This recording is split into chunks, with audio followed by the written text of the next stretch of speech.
Hello, dear listeners, and welcome. Today, we will take a gentle journey through the Roman Empire, uncovering 99 lessons hidden in its stories and history. We'll look at what the Romans discovered, built, and believed, and what their experiences can teach us today. This will be a calm and reflective exploration, starting from simpler, everyday insights and gradually moving to the most profound lessons of all. Get comfortable, relax, and let the whispers of ancient times guide you toward rest. The Roman Empire, at its height, was one of the most influential civilizations in history. Its legacy still surrounds us in our laws, languages, engineering, and more, even though the empire itself is long gone.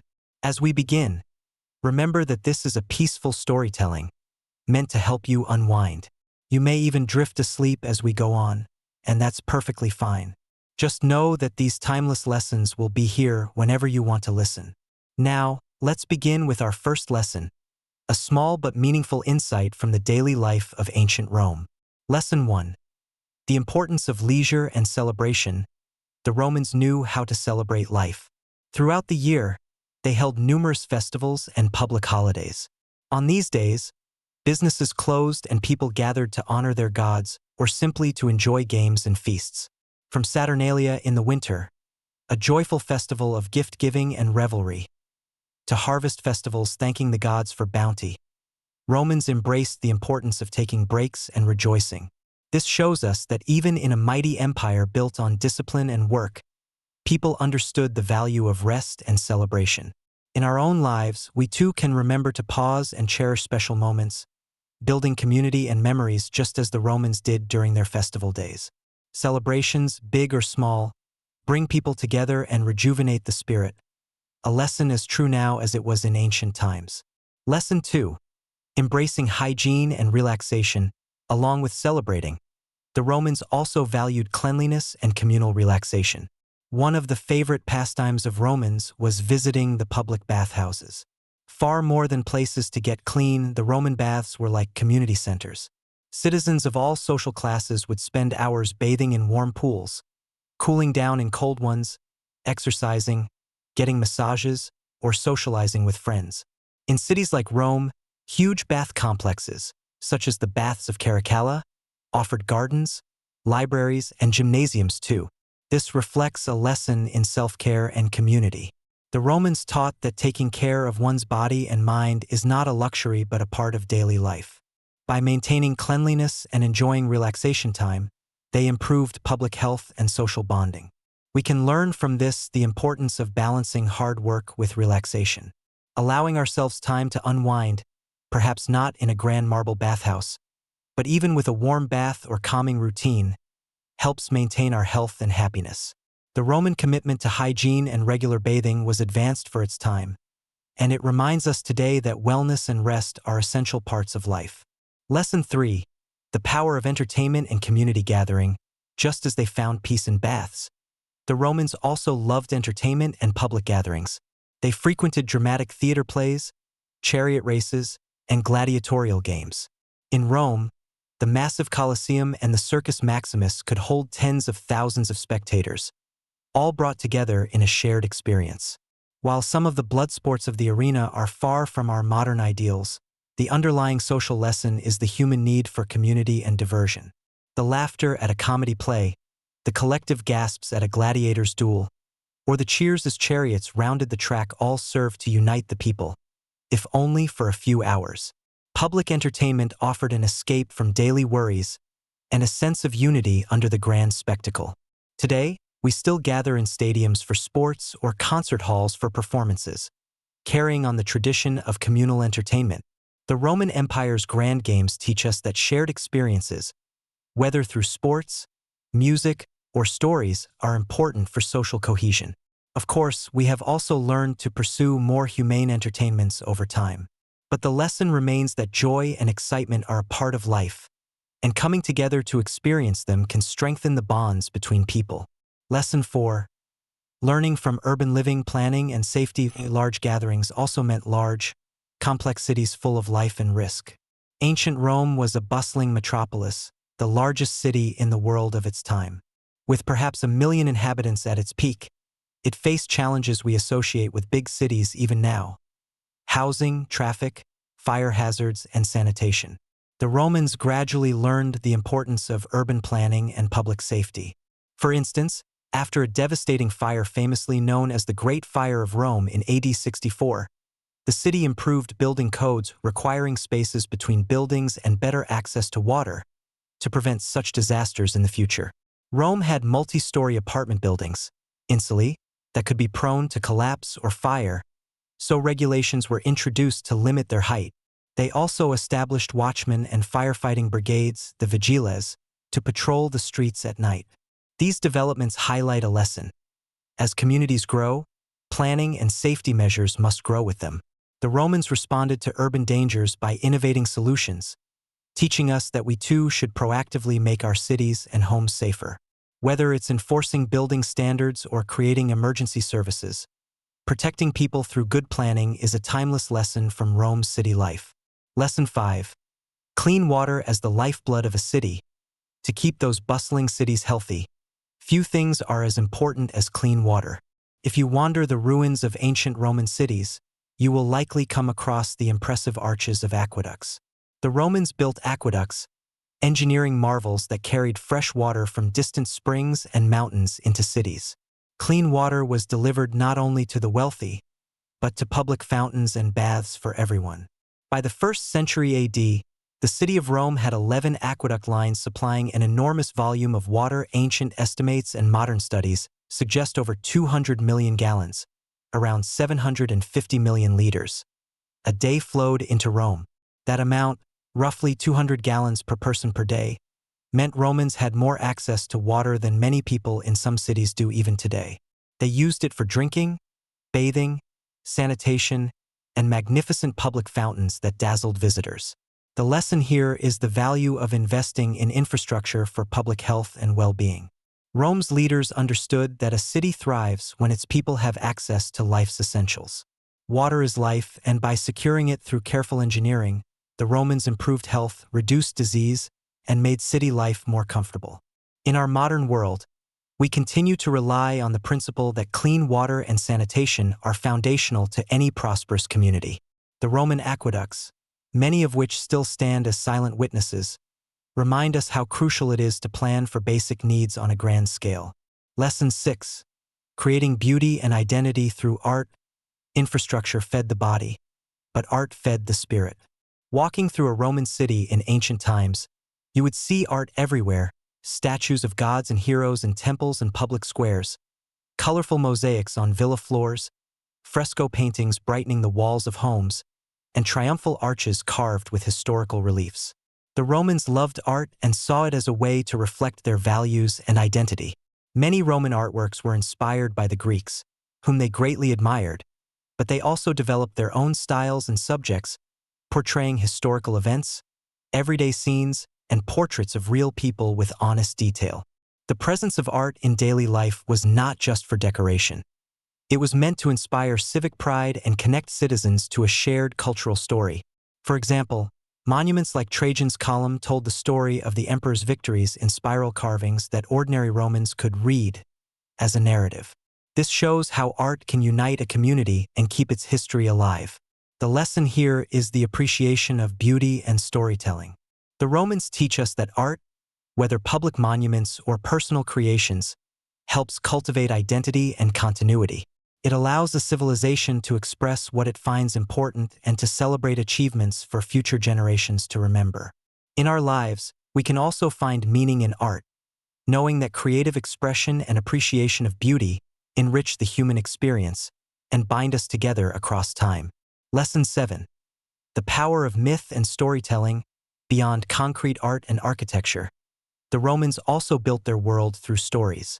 Every civilization has its favorite stories, and Rome was no exception. Romans told and retold the legend of how their city was founded by the twin brothers Romulus and Remus, who as infants were said to have been saved and suckled by a she-wolf. Romulus would go on to establish Rome, and even give the city his name. This foundation myth, while not literally true, held great symbolic power. It taught Romans about their destiny and values, courage, tenacity, and a touch of divine favor. Similarly, stories of Roman heroes like Aeneas, the Trojan prince who, in myth, traveled to Italy and whose descendants founded Rome, or Horatius Cockles, who legendarily defended a bridge against an invading army, were told to inspire virtue and unity. The lesson here is that stories and myths can shape a people's identity and guide their ideals. The Romans understood that narratives, whether of divine wolves or brave patriots, have a profound effect on how we see ourselves. For us today, this is a reminder of the power of storytelling in our own lives and communities. The tales we tell about our origins or our heroes, whether national legends or family stories passed down, help define our values and aspirations. By cherishing meaningful stories while understanding the difference between myth and history, we keep our collective spirit alive, just as the Romans did with the tales that built the soul of their empire. Lesson 8. Family and faith as foundations. Those shared stories often center around the home. At the heart of Roman society were the family unit and the household gods. Romans placed great importance on family loyalty, respect for elders, and continuity of the family line. The father, pater familias, was the head of the household, responsible for its members' well-being and upholding family honor. They also worshipped guardian deities of the home, the Lares and Penates, believing these spirits protected their hearth and family. Every day, Romans would make small offerings to these household gods, reinforcing the sense that the family was sacred. This tradition teaches us the lesson that strong family bonds and a spiritual grounding can provide stability in a chaotic world. The Romans, through their daily rituals and emphasis on familial duty, show how a community starts at home. When families are close-knit and founded on love, respect, and shared beliefs, that strength radiates outward into society. Of course, Roman family structure had its strict and patriarchal side, but underlying it was a belief in fidelity, duty, and care. In our modern context, we can take from this the importance of nurturing our loved ones and perhaps keeping little rituals, be it family dinners, traditions, or moments of gratitude, that strengthen our bonds. The Romans remind us that family and faith, in any form we choose, are cornerstones that can keep us anchored through life's storms. Lesson 9. Living by core values. Strong families helped pass down strong values. Romans often spoke of certain virtues, qualities they believed were the marks of a good person and citizen. Words like gravitas, seriousness and responsibility, pietas, duty and respect, especially towards the gods and family, firmitas, steadfastness, and disciplina, discipline, were part of the Roman ideal.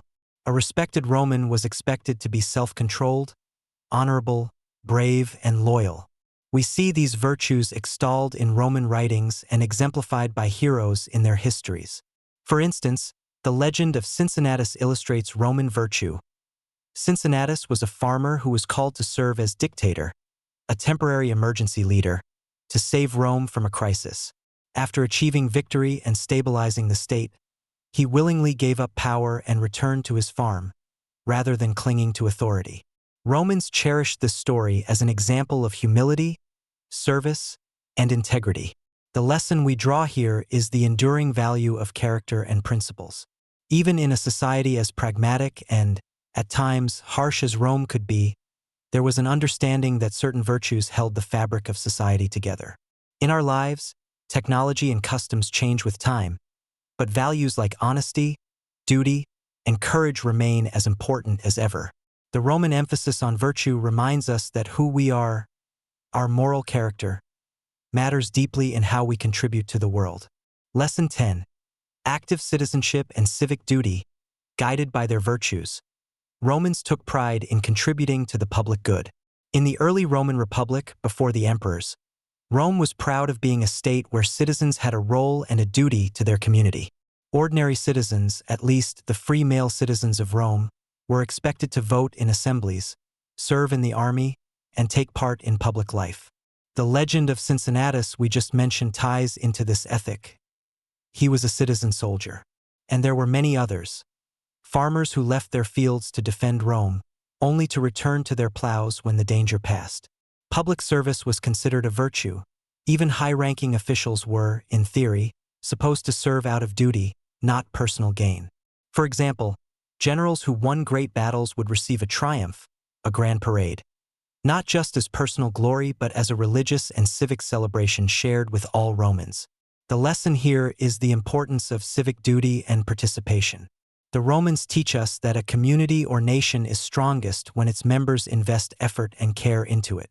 When people take responsibility, whether it's voting, volunteering, or simply helping a neighbor, the whole society benefits. The early republic had its flaws and exclusions, but the ideal it strove for was a citizenry that works together for the common good. In our modern democracies and communities, remembering this Roman lesson can encourage us to be more than just bystanders. Just as Romans felt a sense of ownership and duty toward their republic, we too can foster a sense of responsibility for the welfare of our communities. In doing so, we honor a timeless principle, that a healthy society depends on active, conscientious citizens. Lesson 11. Standing up to tyranny, the birth of the Republic. According to Roman tradition, in 509 BC the Romans overthrew their last king, Tarquin the Proud, who had ruled with cruelty and arrogance. In his place, they established the Roman Republic, vowing never to be ruled by kings again. This was a radical shift. Power would now rest in elected officials and institutions rather than one man's whims. The story of the Republic's founding, whether embellished by legend or not, carries a clear lesson about standing up against tyranny and valuing freedom.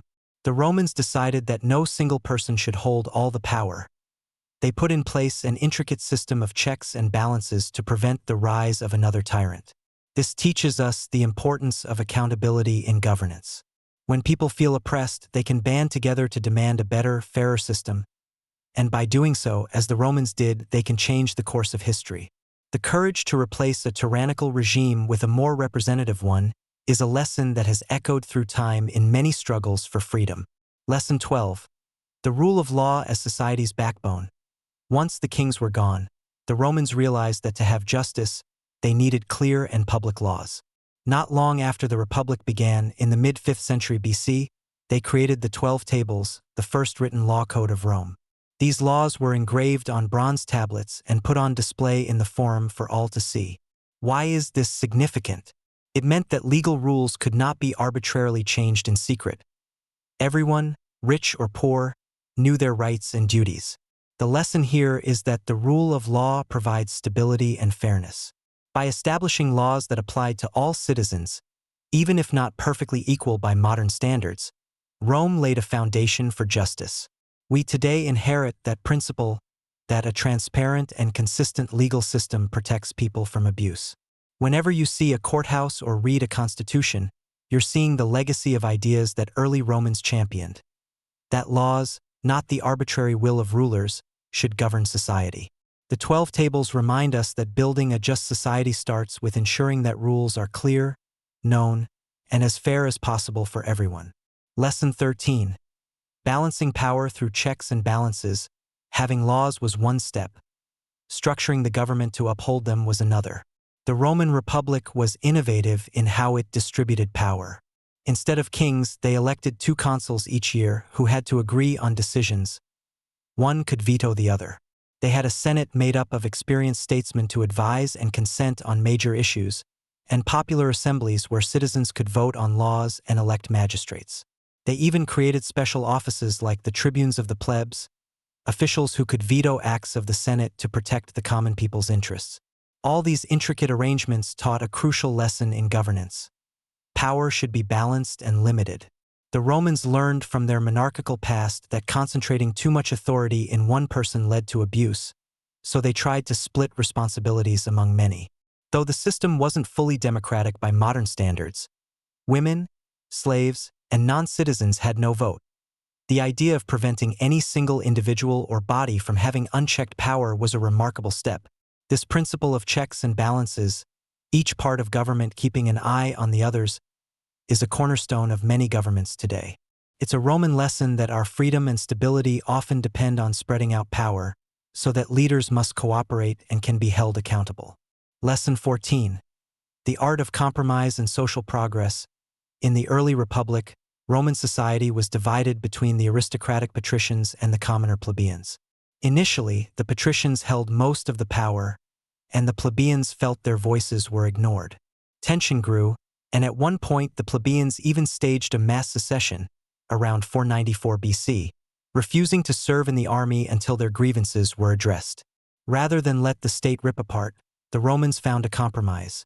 New officials, the tribunes of the plebs, were created specifically to protect plebeian rights, and over time plebeians gained access to higher offices and priesthoods. This period, known as the conflict of the orders, had its struggles and hard feelings, but it ended up strengthening Rome by integrating the lower classes into power. The lesson here is the value of compromise and gradual reform. The Romans show us that when social divisions threaten to break a community, the answer is not to ignore the problem or to suppress one side, but to negotiate and find a solution acceptable to all, or at least most. Through dialogue and concessions, Rome avoided a permanent rift and became more inclusive in its governance. In our lives, whether in politics or even in everyday group decisions, this lesson reminds us that listening to discontent and seeking compromise can prevent conflict and create a more harmonious society. Lesson 15. Resilience after setbacks. Even as Rome worked through its internal divisions, it faced external dangers. No journey is without setbacks, and the Romans faced many in their early centuries. One dramatic example was in 390 BC when Rome was attacked and sacked by the Gauls, a traumatic event where much of the young city was burned. Many Romans were driven to despair, but according to legend, when some suggested abandoning the ruined city, the Roman hero Camillus insisted that they stay and rebuild, declaring that Rome shall rise again. Indeed, they rebuilt their city stronger, even constructing a new defensive wall, the Servian Wall, around it. This episode embodies the lesson of resilience in the face of adversity. Instead of giving up, Romans used defeat as motivation to come back stronger. Throughout their history, this pattern repeats. After every disaster, be it a lost battle, a natural calamity, or internal strife, the Romans tried to learn and adapt. It's a reminder to us that failures and defeats, painful as they are, can be survived and even turned into opportunities for renewal. The next time we face a setback, we might remember the image of the Romans picking themselves up from ashes and rebuilding their walls. With patience and determination, what's broken can be repaired. Rome teaches us to never lightly abandon hope, because a new solution or a comeback might be just around the corner. Lesson 16. The strength of discipline and training. As Rome rebuilt and grew stronger, it encountered many enemies and had to fight to defend itself and expand its territory. One edge the Romans had was the discipline of their legions, the core units of the Roman army. Unlike many of their foes, who might fight in irregular mobs or rely on individual heroics, Roman soldiers trained relentlessly and fought in organized formations. They learned to build camps, roads, and siege works wherever they went, always enforcing strict order. Roman generals enforced drills and punishments to keep units battle-ready and cohesive. This relentless focus on discipline is a lesson in the power of preparation and organization. Time and again, a smaller, well-trained Roman force defeated larger but disorganized enemies. It wasn't magic. It was the result of practice, unity, and strict standards. We can draw a parallel to any field of endeavor. Whether in sports, work, or personal goals, consistent training and teamwork can vastly outperform raw talent alone. The Roman legionnaires' commitment, enduring long marches, building fortifications before resting, standing firm in formation, shows that success often comes from patience, practice, and the willingness to work together under a common system. It's a timeless principle that great achievements are built on a foundation of steady, disciplined effort. Lesson 17. Innovation and adaptability in crisis. Still, discipline alone wasn't enough. The Romans were not always the best at everything from the start. Rather, they were excellent learners and innovators, especially during crises. A famous example comes from the First Punic War, 264 to 241 BC, against Carthage. Carthage was a naval power, and Rome initially had almost no experience with naval warfare. Faced with Carthage's powerful fleet, Rome did something bold. They rapidly built warships modeled on a captured Carthaginian ship, and, knowing they couldn't yet match the seamanship of Carthaginian sailors, they invented the corvus, a boarding bridge, to turn sea battles into something like land battles. Using this innovation, Roman soldiers could board enemy ships and fight hand-to-hand, negating Carthage's advantage at sea. This kind of ingenuity under pressure is a key Roman lesson. When facing a new challenge, be adaptable and creative. Throughout their history, Romans adopted and improved ideas from others. They took military techniques from their enemies, engineering ideas from Greeks and Egyptians, and made them their own. Rather than see borrowing ideas as weakness, they saw it as wise. The lesson for us is to stay flexible and open-minded. If we encounter a problem we've never faced, we can learn from others who have faced similar challenges, adapt those solutions to our needs, and even combine ideas in a new way. The ability to adjust one's approach when circumstances change, as Rome did by innovating in naval warfare, is often what separates success from failure. Lesson 18. Perseverance against the odds. Perhaps one of the most remarkable Roman qualities was stubborn perseverance, especially in warfare. During the Second Punic War, 218 to 201 BC, Rome faced its gravest test in the form of the brilliant Carthaginian general Hannibal. Hannibal famously led an army, with war elephants, over the Alps into Italy and won dramatic battles on Roman soil, including a devastating victory at Cannae in 216 BC where tens of thousands of Roman soldiers were killed. Many would have thought the war was lost for Rome. Yet the Romans refused to surrender. They raised new armies, changed their tactics under leaders like Fabius Maximus, who avoided pitched battles with Hannibal, harassing him and biding time, and eventually, under General Scipio Africanus, took the fight to North Africa, forcing Hannibal to return home, where he was finally defeated. The war lasted over 15 grueling years, but Rome emerged victorious in the end. The lesson here is the power of persistence and determination. Even when things look dire, perhaps especially then, steady resolve can tip the balance. Rome's tenacity in the face of near defeat shows us that as long as the core of your strength remains, in their case, their unbroken will and resilience of their society, there is hope. For our own challenges, we might recall how the Romans did not give up when the odds were against them. By hanging on and adapting, they turned the tide. Never underestimate the strength of a determined spirit, a lesson carved out by Rome's hardest trials. Lesson 19. The value of allies and inclusion. After such hard-won victories, the Romans often turned enemies into partners. As Rome's territory expanded across Italy, one secret to its success was not just military might, but an unusual approach to former enemies.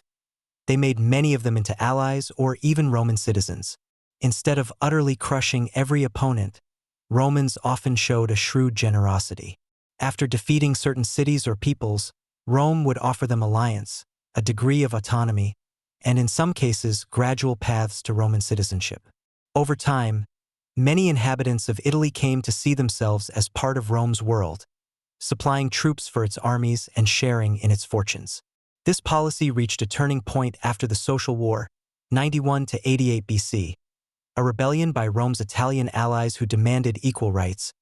Rome ultimately granted citizenship to all free Italians, thus binding the whole peninsula more firmly together. The lesson here is that inclusion can strengthen an empire or any community. By extending rights and a stake in the system to those who were once outsiders, Rome actually grew more powerful and resilient. People who might have remained resentful enemies became proud Romans. In our time, the idea that embracing newcomers or former competitors can make us stronger is an important insight. Whether it's welcoming immigrants into a country, or merging teams in a company, or simply inviting a newcomer into our circle of friends, offering belonging can turn potential friction into unity. Rome's inclusive citizenship policy shows that expanding the circle of us creates a more enduring unity than drawing narrow boundaries. Lesson 20. Strategy and divide and conquer. Of course, Rome was not always magnanimous. They also mastered the strategic art of divide and conquer. They realized early on that facing many enemies at once is dangerous. It's often wiser to prevent your foes from uniting. In their wars, the Romans would, whenever possible, make separate peace treaties or alliances with some tribes or states to isolate others. For instance, during early conquests in Italy and later in foreign wars, Rome would ally with or offer favorable terms to those who broke away from the enemy coalition. This sometimes gave Rome a critical edge, as it could tackle opponents one by one. The lesson here is a nuanced one. Understanding the landscape of alliances and divisions can be as powerful as raw strength. By skillfully managing relationships, exploiting rivalries among their adversaries, or ensuring that potential enemies stayed neutral, the Romans taught that brains can complement brawn in conflict. In a broader sense, this also speaks to understanding human nature. People are not all of one mind, and navigating group dynamics is key to achieving objectives. While in our daily lives we, hopefully, aren't plotting conquests, the idea of breaking big challenges into smaller parts, or resolving conflicts by addressing issues separately, has its parallel. It's a reminder that being strategic and perceptive about situations can lead to victory where a head-on, blunt approach might fail. The Roman strategy of divide and conquer in war underscores the timeless truth that strategy and psychology often underlie success in any endeavor. Lesson 21. When politics turn violent, the Republic's unraveling, despite Rome's many strengths, the later Republic, 2nd to 1st century BC, began to fracture from within. Economic inequality had grown, and reformers who tried to fix it met harsh resistance. The Gracchus brothers, Tiberius and Gaius, proposed giving land to the poor, but both were ultimately killed in political riots, a shocking breach of the old republican norms. This was a sign that consensus was breaking down. Soon after, generals like Marius and Sulla began to use their armies for personal power, even marching on Rome itself. Sulla, in 82 BC, became a dictator and carried out bloody purges against his enemies. These events teach the lesson that when political competition turns into violence, a nation's very fabric is at risk. The Roman Republic, which had stood for centuries, saw its values erode as leaders and factions fought ruthlessly for power. Compromise gave way to vendetta, and rule of law gave way to rule of the sword. The warning for us is that extreme polarization and the abandonment of civil discourse can destroy a system from the inside. Rome shows that no matter how strong a country or institution is, if its members cease to respect rules and resort to force, the entire structure of governance can collapse. It's a cautionary tale of how internal discord can undo what external enemies could not. Lesson 22. Bold ambition and the point of no return.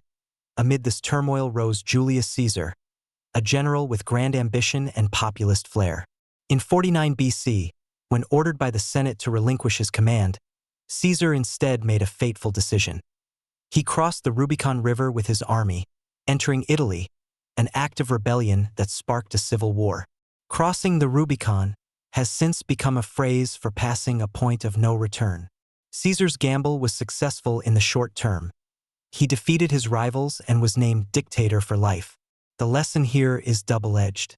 On one hand, bold action can change the course of history. Caesar's decisiveness and willingness to take risks did change Rome forever, ending the Republic. On the other hand, it shows the peril of unchecked ambition. Caesar's dramatic move bypassed the old rules entirely, effectively trading the Republic's collective rule for the rule of one man.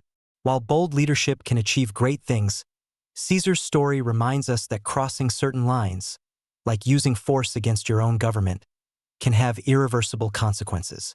His life also illustrates that extraordinary ambition can inspire as well as alarm. To many Romans, Caesar was a hero bringing order. To others, he was a tyrant in the making. In our own pursuits, the phrase "crossing the Rubicon" nudges us to consider the weight of irreversible choices. Some leaps open new possibilities, but they also close the door to going back. Lesson 23. The price of dictatorship. Julius Caesar's rule, however, was short-lived. In 44 BC, he was assassinated by a group of senators who believed they were saving the Republic from tyranny.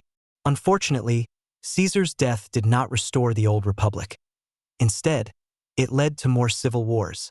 Ultimately, it paved the way for his adopted heir, Octavian, later known as Augustus, to rise to sole power. What lesson emerges from this chapter of Roman history? It highlights the dangerous cycle of power and violence. Caesar's concentration of power provoked fear and conspiracy.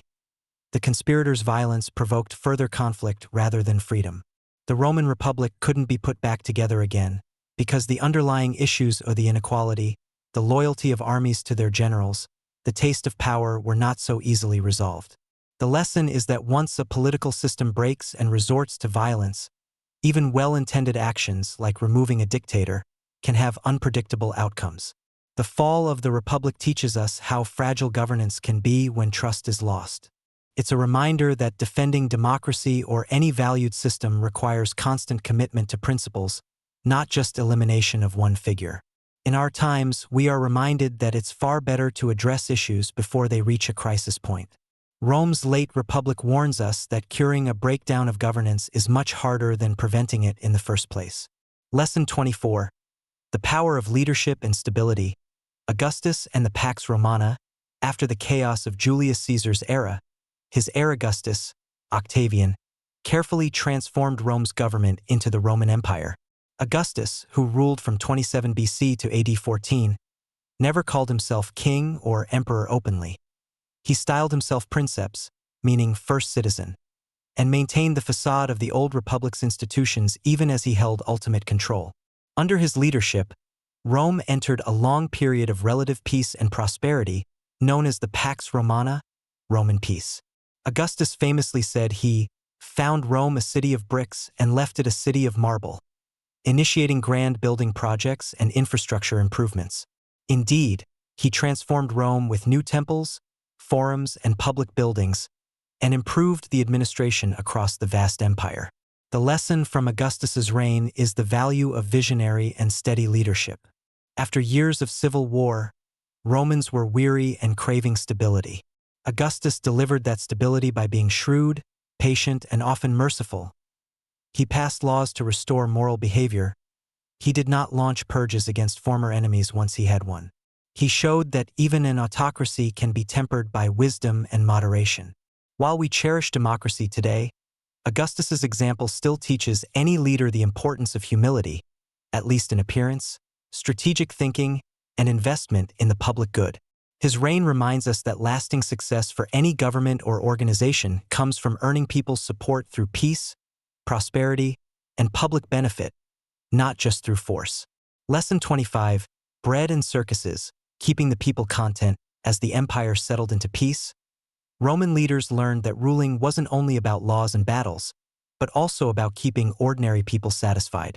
The poet Juvenal coined the phrase, bread and circuses, panem et circenses, to describe how Roman authorities would pacify the populace with free grain handouts and grand entertainments.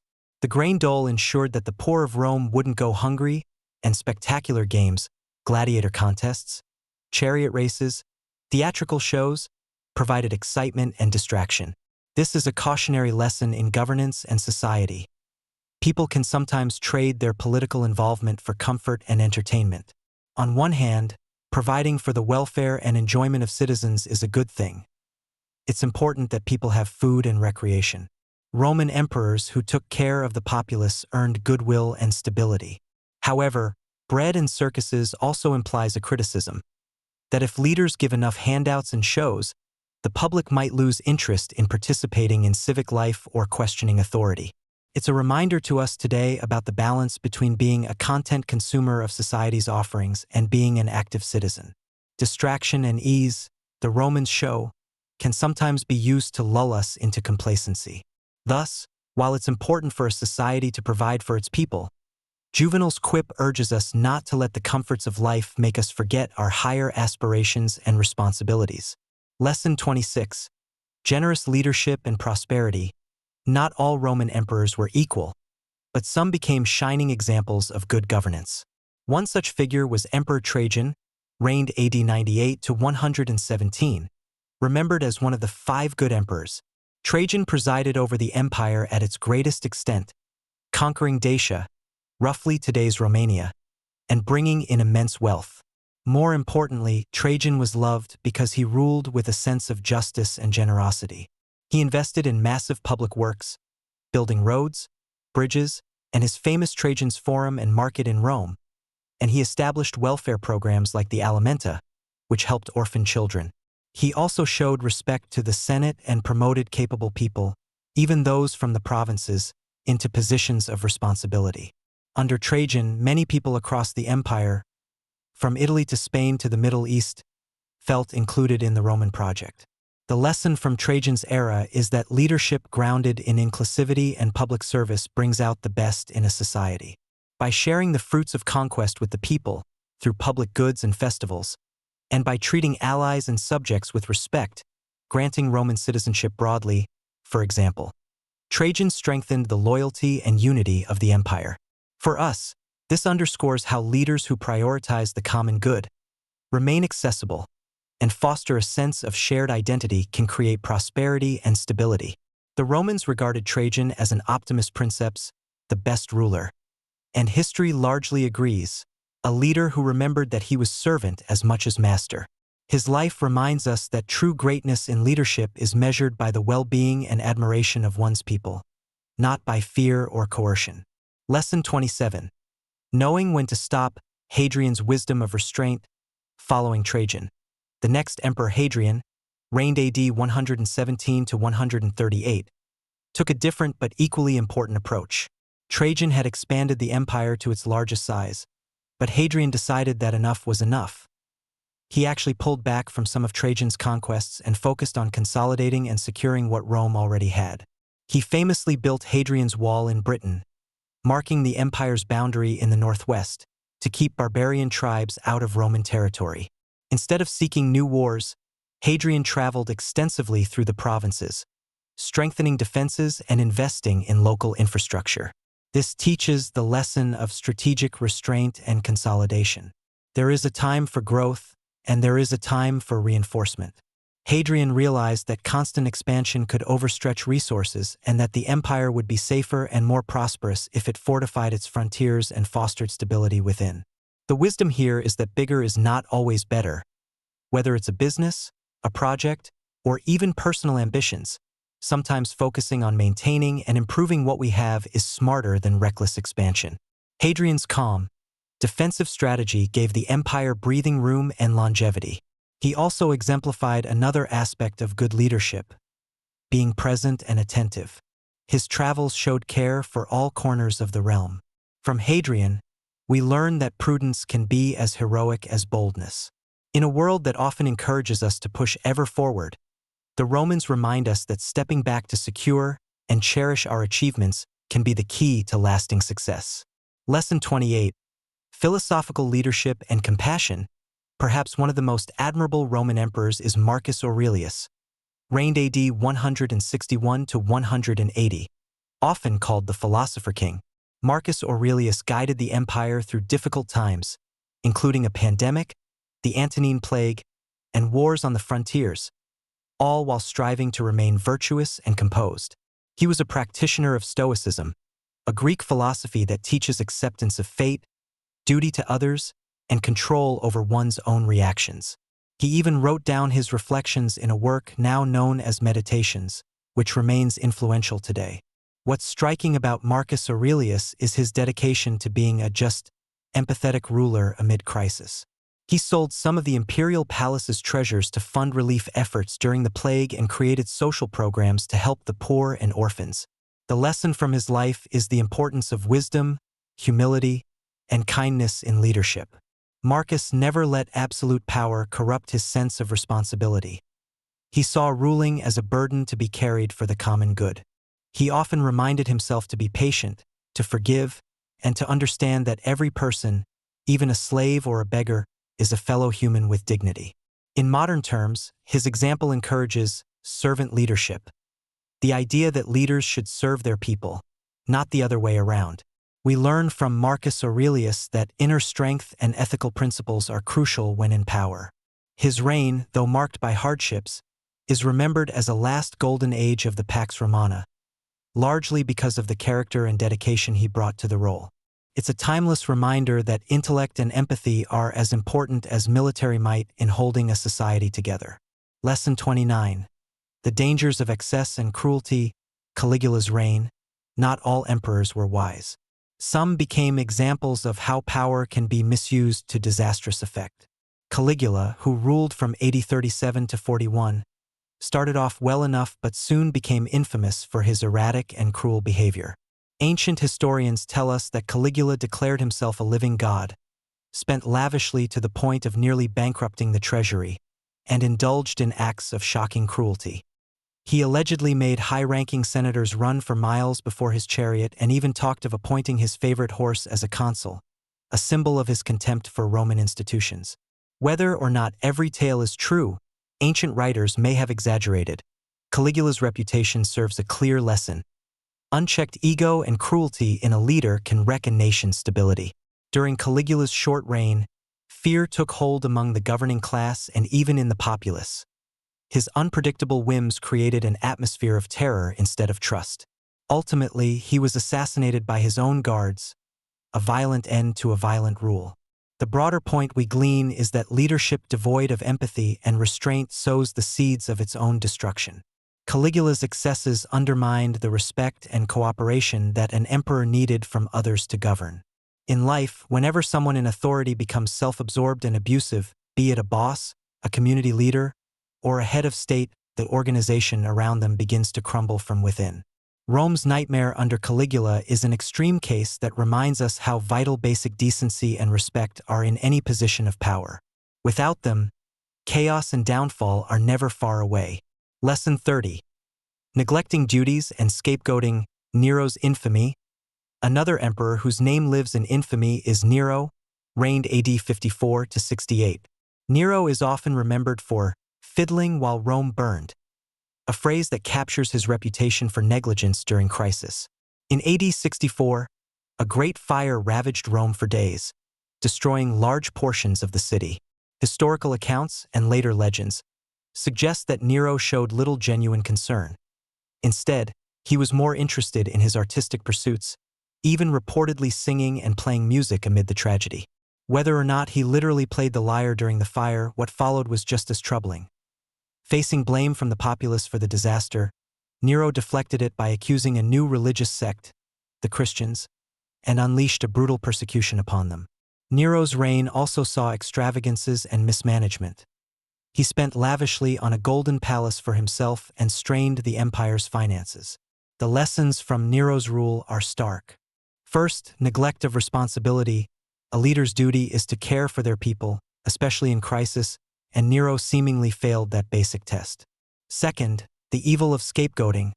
Rather than owning up to mistakes or simply dealing with a problem honestly, blaming an innocent group for political convenience is unjust and erodes the moral fabric of society.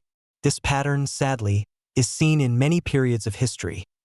When leaders scapegoat minorities or outsiders to distract from their own failings, it often leads to needless suffering and division.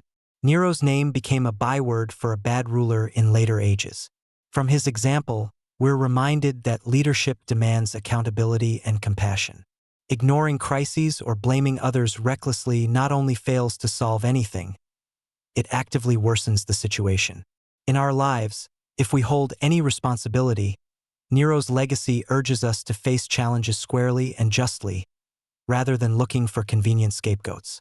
Lesson 31. Hubris and decline. The tale of Commodus.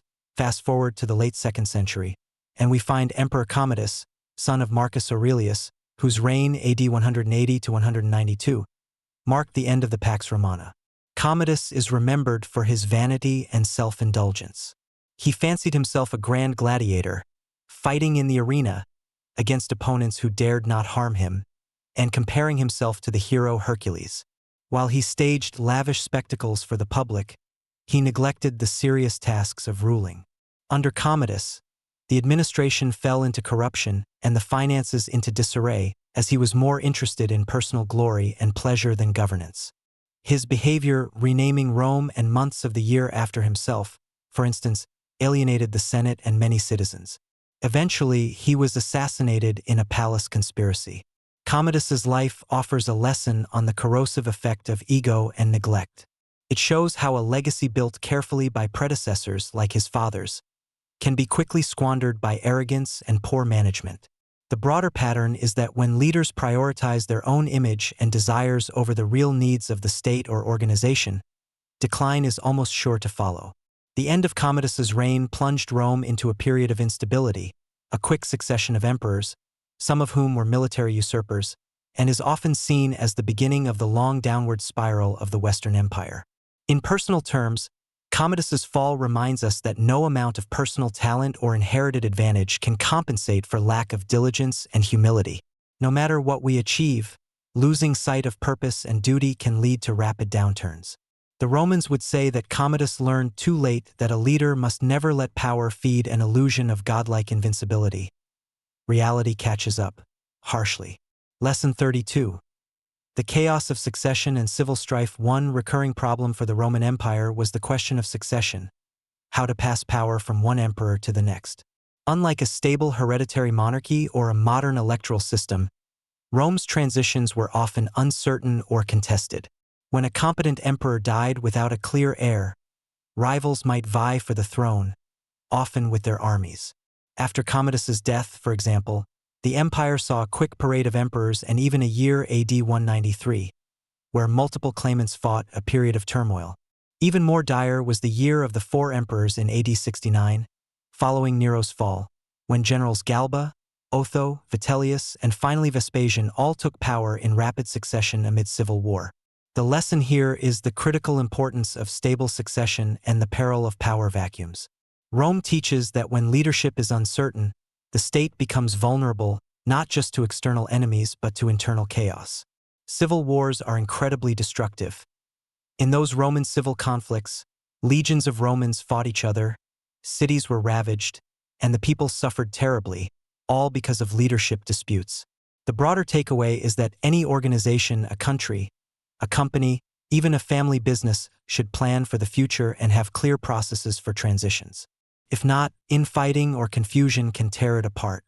The Roman Empire eventually tried some solutions. The adopted heir system used by the good emperors was one, where a ruling emperor would adopt an adult successor based on merit, but often ambition overrode orderly planning. Through Rome's painful examples, we learn to appreciate the peaceful transfers of power that we strive for today. It underlines why legitimacy and agreed rules for succession, like elections or other mechanisms, are so essential for stability. When those fail, as they did repeatedly in Rome, even a great empire can be shaken to its core. Lesson 33. Economic strains and the cost of mismanagement. Running an empire as vast as Rome was expensive. In the 3rd century AD, cracks began to appear in Rome's economy. One major issue was the debasement of coinage. To pay for armies and public works, many emperors started reducing the silver content in coins, effectively stretching the currency but causing inflation. By the mid-3rd century, a silver denarius coin had only a tiny fraction of the silver it once contained. Prices soared, and people lost trust in money. Heavy taxation was another problem. As external threats grew, emperors raised taxes to fund defenses, burdening farmers and traders. Corruption among officials sometimes meant tax collection was unfair or extortionate. Add to this a series of plagues and disruptions of trade, and one sees a picture of an economy under great strain. The lesson from Rome's economic troubles is that mismanaging finances can gravely weaken even the mightiest state. Rome reminds us of the importance of sound economic policy, maintaining trust in currency, balancing budgets, and not overburdening the productive parts of society. When these principles were ignored, the empire's ability to respond to crises diminished. For example, when soldiers demanded higher pay and the state's coffers were low, emperors would resort to short-term fixes like debasing coins or seizing wealth, which only hurt confidence in the long run. We can draw parallels in today's world about inflation, debt, and economic stability. Just as a household or company must live within its means and plan for the future, so too must a nation. The Roman Empire's fiscal woes warn us that economic fragility can translate into military and political vulnerability. It's a timeless reminder that prosperity needs careful tending, and there's no shortcut to financial health without consequences. Lesson 34. Plagues and the fragility of life during Marcus Aurelius's reign. A devastating pandemic known as the Antonine Plague swept through the empire around AD 165 onwards. Believed to be an early outbreak of smallpox or measles, it killed a significant portion of the population. Historians estimate perhaps 10% of the people perished. It hit the army hard, too, and weakened Rome's defenses and economy. Later, in the 3rd century, AD 249 to 262. Another terrible outbreak called the Plague of Cyprian struck, causing widespread death and fear. These events taught Romans, and now teach us a sobering lesson about the impact of public health on society. An empire that could withstand armies and invasions found itself laid low by microscopic organisms. In response, we see early attempts at what we'd now call public health measures. Some cities tried sanitation or isolation practices. Emperors like Marcus Aurelius performed rituals and provided what aid they could. But the understanding of disease was limited, and the losses were immense. The lesson for us is twofold. First, human societies are more fragile than they often appear. A single new disease can change the course of history. Second, facing such natural disasters requires unity and compassion. There are stories of how some communities pulled together to nurse the sick, while others fell into panic or superstition. We have learned a lot about medicine since then, but as recent history reminds us, even modern nations struggle with pandemics. The Roman experience encourages us to prepare in peacetime for such crises, to respond with clear-headed kindness rather than terror or scapegoating. It also gives a sense of humility. Even the powerful Roman Empire was humbled by tiny pathogens. In remembering that, we carry forward the awareness that our health and mutual care are foundational to everything else we do. Lesson 35. Crisis and renewal, the 3rd century turmoil. The 3rd century AD was perhaps the most chaotic time in Rome's history, a period historians simply call the crisis of the 3rd century, AD 235 to 284. In those 50 years, the empire saw dozens of would-be emperors, many of whom were military commanders who seized power for a few months or years before being overthrown or assassinated. The empire nearly cracked apart. At one point, there was a breakaway Gallic Empire in the west and a Palmyrene Empire in the east, each ruled by separate regimes, while the central Roman authority was weak. This era of constant civil war, invasions by outside tribes, plagues, and economic collapse almost ended the Roman Empire for good. But remarkably, Rome did not entirely fall apart. It limped on until strong leaders could pull it back together. The lesson from this turbulent time is about the resilience and adaptability of systems, and the dire cost when governance fails. On one hand, the fact that the Roman Empire survived such a multifaceted catastrophe is a testament to some inherent strengths. Its cultural unity, the infrastructure and cities that continued to function at a basic level, and the sheer desire of its people to not let their civilization die. On the other hand, the crisis underscores that there is a breaking point. Rome was stretched to its limit. The population was exhausted and diminished. Frontiers were lost to invaders during this time. We learn how quickly things can fall apart when leadership is unstable and external pressures mount. A warning relevant to any complex society. Yet we also see that renewal is possible. By the late 3rd century, a series of capable emperors, such as Aurelian, who reunited the splinter empires, began to restore order. The takeaway is that even in dark times, reform and recovery can happen if the will and wisdom are found, but it's far better to avoid descending into chaos in the first place. Rome's near collapse teaches us both to recognize warning signs of systemic failure and to appreciate the Herculean effort required to rescue a system on the brink. Lesson 36. The power of reform, Diocletian's changes. Emerging from the 3rd century crisis, Emperor Diocletian, ruled AD 284 to 305, undertook sweeping reforms to prevent future meltdowns. Realizing that one man alone couldn't manage the sprawling empire's crises, he established the Tetrarchy, a rule of 4, dividing authority between 2 senior emperors, Augusti, and 2 junior emperors, Caesars, each governing a portion of the empire. He also reorganized provincial administration to curb the power of rebellious generals, fortified frontiers, and attempted economic fixes like issuing new coinage and controlling prices, though the latter had mixed results. Diocletian even tried to revitalize Roman religion, seeing the rise of Christianity as a threat to unity. He initiated the last major persecution of Christians, ironically just before the empire would soon embrace that faith. The lesson from Diocletian's bold agenda is about the necessity and difficulty of deep reform. He shows that when old ways no longer work, sometimes only a radical rethinking can stave off collapse. His division of power was novel. The idea of an orderly succession built into the system, with emperors in training, was meant to end the chronic civil wars over succession. For a time, it worked. The price, however, was a more autocratic and bureaucratic state. Diocletian assumed kingly pomp that earlier emperors avoided, and people had to adjust to a government that intervened in their lives more directly, like the edict fixing prices and wages. The takeaway is that big problems may require big solutions, and a leader must be willing to make hard, unpopular changes. But it's also a reminder that reforms can have side effects. Some of Diocletian's economic edicts didn't stop inflation and were soon ignored.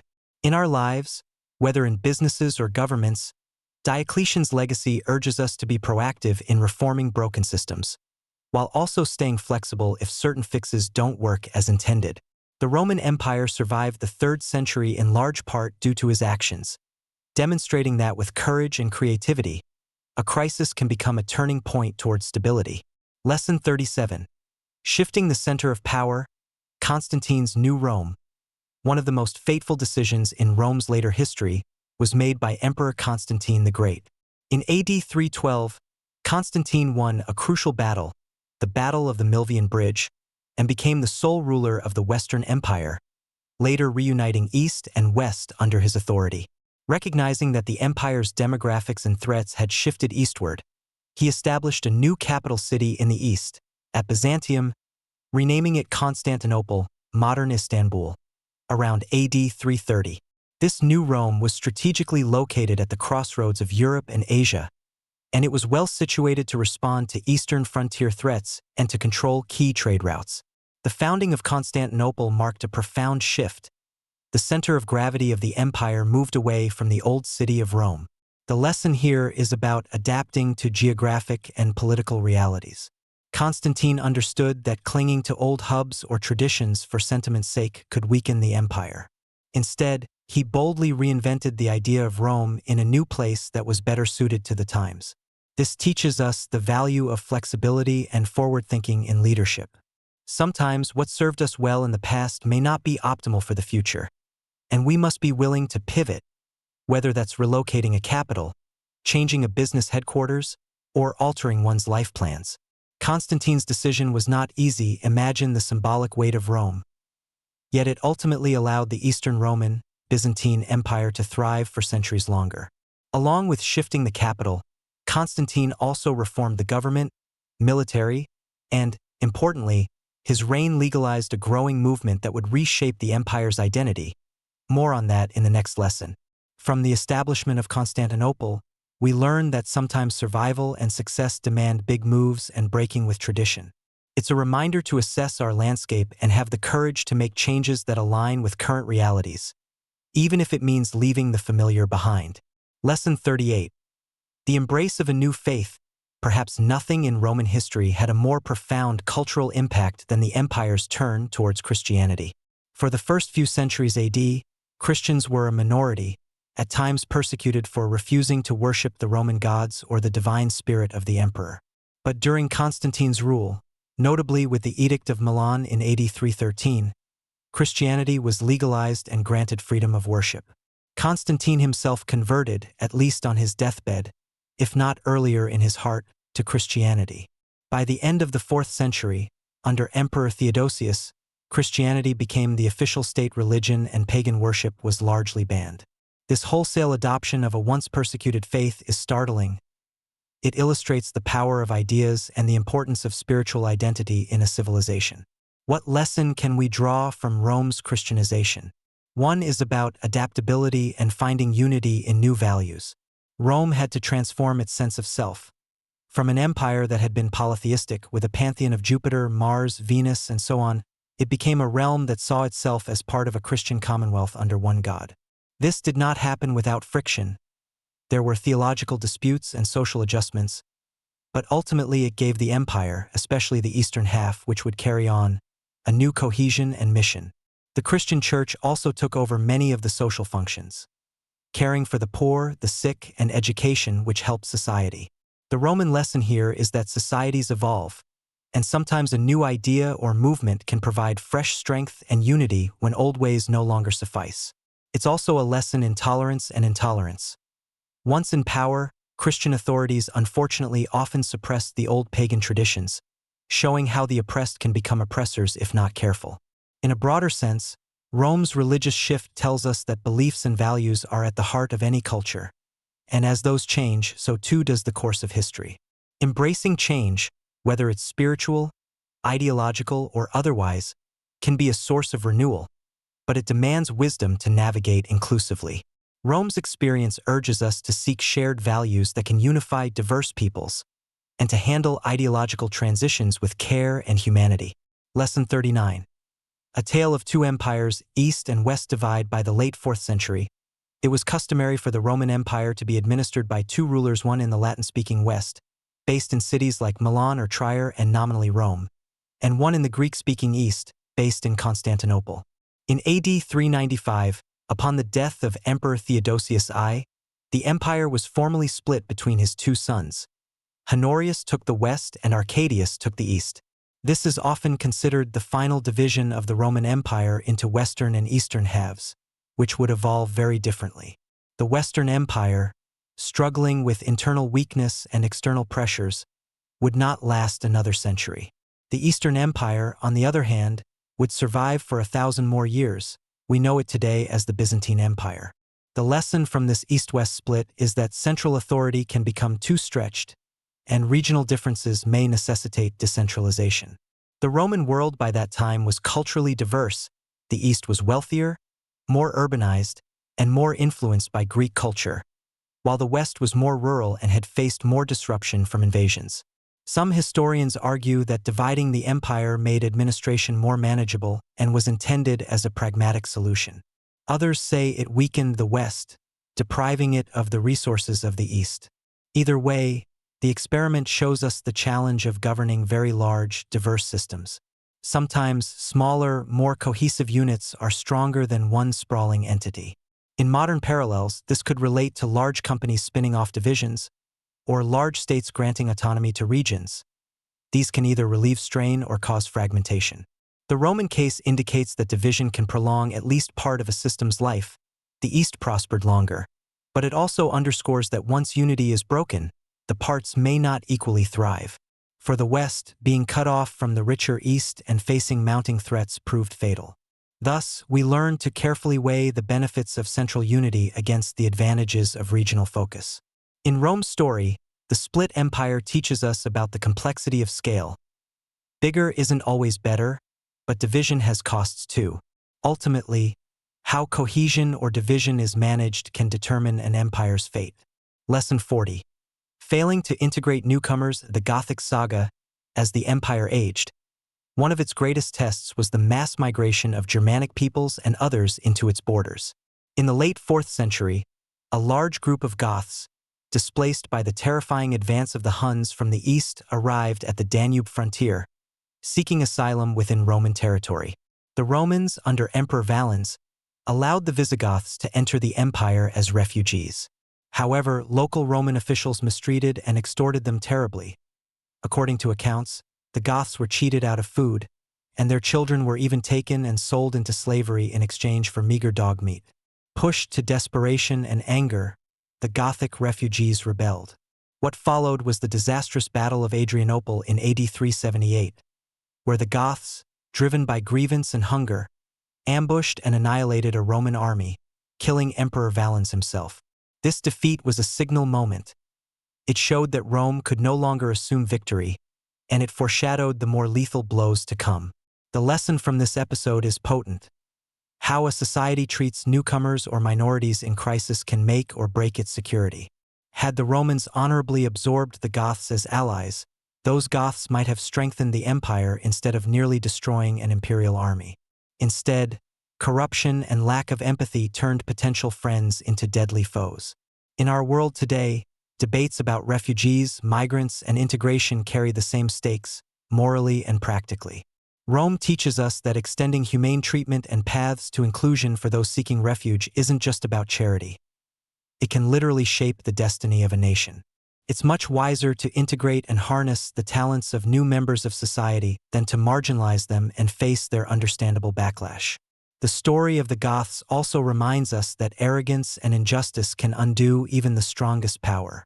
By failing to uphold their own standards of civilization in dealing with the Goths, the Romans sowed the seeds of a conflict that would haunt them. Thus, the fall of Valens at Adrianople stands as a warning that openness married with fairness can be a strength, whereas closed hearts and short-sighted policies can be an empire's undoing. Lesson 41. Even great cities can fall. The sack of Rome. Throughout antiquity, the city of Rome itself had been a symbol of eternity and invulnerability. It hadn't been captured by a foreign enemy since that Gallic sack 800 years earlier. But in AD 410, during a tumultuous time for the Western Empire, the unthinkable happened.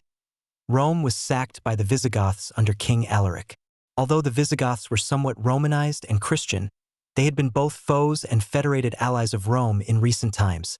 The shock of Rome's fall reverberated across the known world. Saint Jerome, a contemporary living far away in Bethlehem, wrote that when he heard the news, he sat stupefied for days, his voice choked, thinking the whole world had collapsed.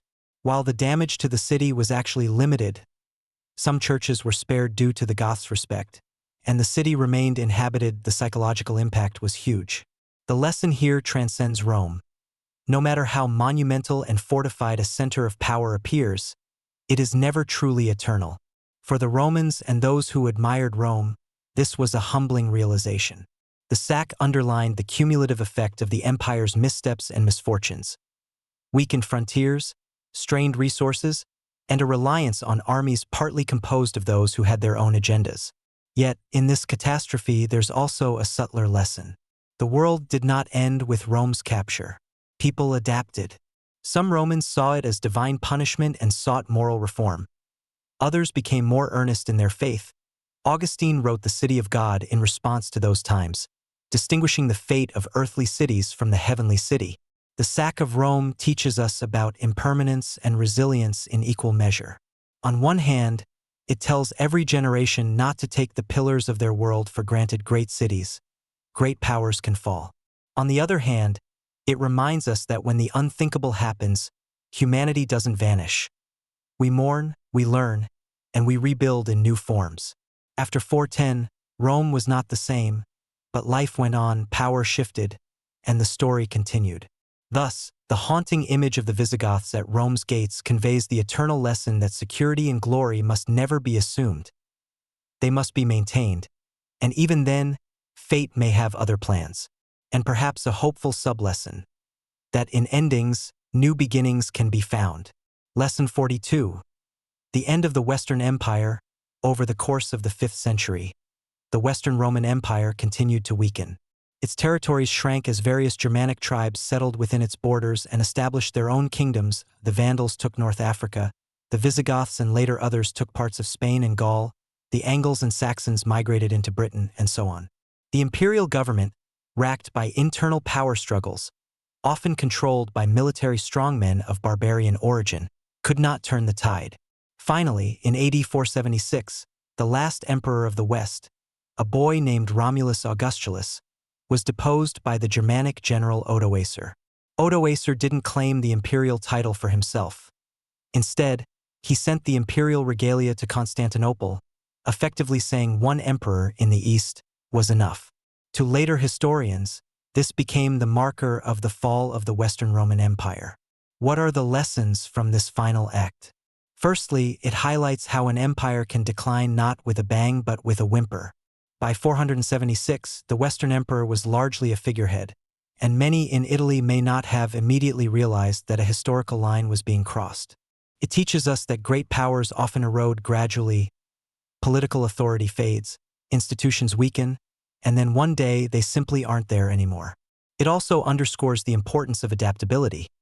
The Western Empire tried some last reforms, recruiting barbarian federates, delegating land to them in exchange for defense. But these measures were too little, too late, or were poorly managed, accelerating collapse. Another lesson is the enduring idea that no empire or government is indispensable.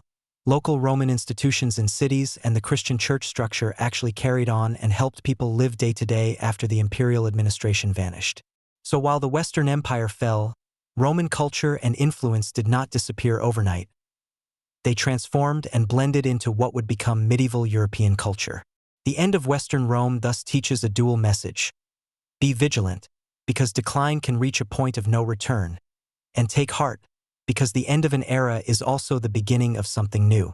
For us, it invites reflection on our own societies, to cherish and strengthen what works in our governance, address what doesn't, and realize that our political orders are not eternal unless we make them so through effort and perhaps evolution.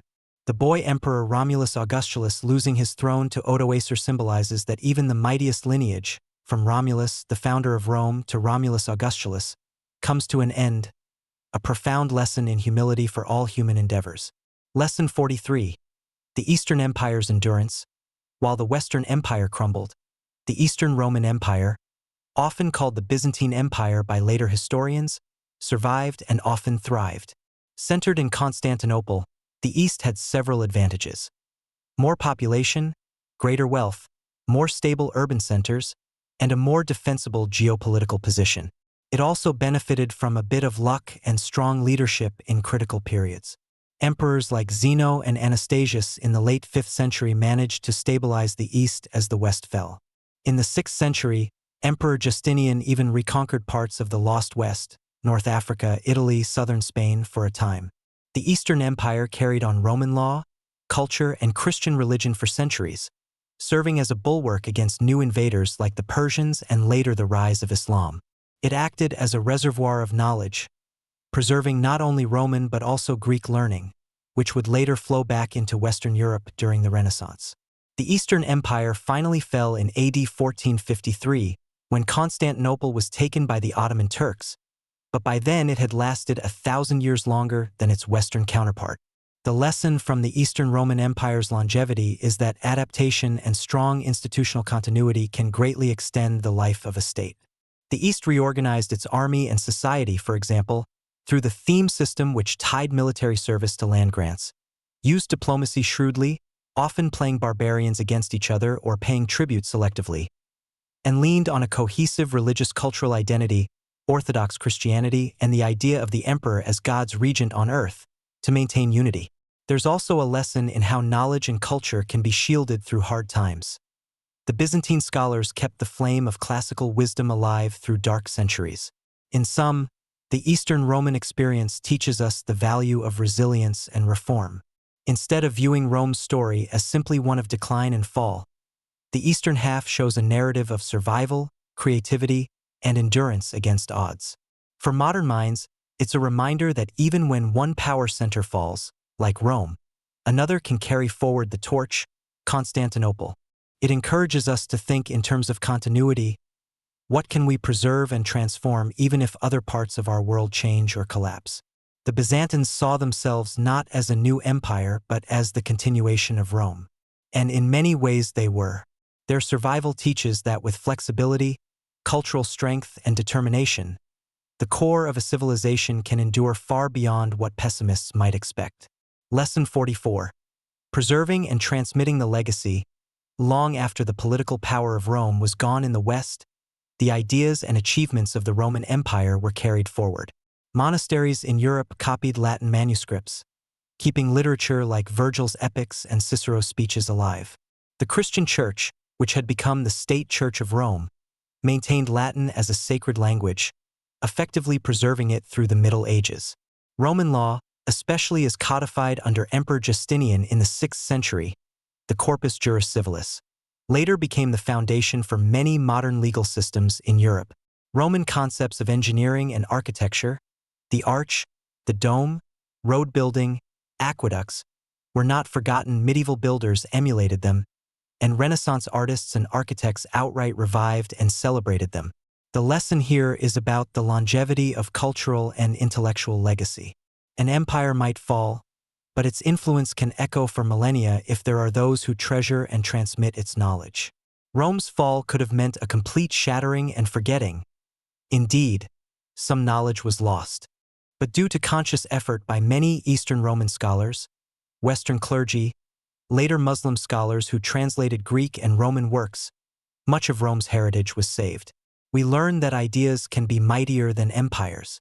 What Rome gave the world, principles of law, governmental structures, Engineering techniques, literary masterpieces, languages, Latin evolving into Italian, French, Spanish, etc., proved more enduring than any battle won or lost. It teaches us to value and invest in our cultural and intellectual achievements, for those might be our true legacy. The fall of physical Rome also underscores how interconnected human civilization is. The torch of knowledge passed from Romans to Byzantines to Arabs and back to Europe, contributing to the Renaissance. In a way, the Roman Empire never fully died. It simply transformed into the Holy Roman Empire of the Germanic world, into the ethos of the Roman Church, into the legal codes of modern nation-states, and into the very alphabet I'm using to write these words. So whenever we study math, build a courthouse with pillars, or write a romantic poem in a language derived from Latin, we're beneficiaries of Rome. The lesson is humbling and hopeful. Good ideas, once born, are hard to extinguish. They can leap from one age to another, outliving the storms that topple thrones. In our own lives, it's a reminder to nurture knowledge and virtue. These are the things that truly last and shape the future, long after we ourselves are gone. Lesson 45. History as a teacher. The Roman statesman Cicero once said, Historia magistra vitae, meaning, history is the teacher of life. Nowhere is this more evident than in the rise and fall of the Roman Empire itself. By looking back at centuries of Roman experience, their triumphs and failures, we allow history to be our guide. The entirety of Rome's story, from a small hilltop village to a world-ruling empire and its eventual transformation, stands as a grand lesson for humanity. It reminds us of the impermanence of even the mightiest institutions, the enduring power of ideas and culture, and the complex interplay of leadership, society, and fate. In the spirit of Cicero's wisdom, we gather the threads of Rome's narrative and reflect on what they mean for us today. In the lessons that follow, we step back from the details and distill some of the broader truths that the Roman Empire offers. These are the timeless insights about power, character, innovation, community, and the human condition that emerge when we consider Rome as our teacher. As you listen and relax, let these general lessons wash over you calmly. They are the gentle echoes of Rome's voice, telling us what endures when the marble crumbles and the legions lay down their arms. Lesson 46. Great things often have small beginnings. Rome's journey began humbly. According to legend, it started with a single small settlement on the banks of the Tiber, a community of shepherds and farmers. For a long time, Rome was just one little city-state among many in Italy, not particularly wealthy or powerful. And yet, over centuries, that tiny seed grew into an enormous empire. The lesson here is one of patience and faith in growth. Rome wasn't built in a day, goes the proverb, capturing the idea that significant achievements require time and steady effort. From its small beginnings, Rome expanded gradually. One ally gained here, one victory there, learning and adapting as it went.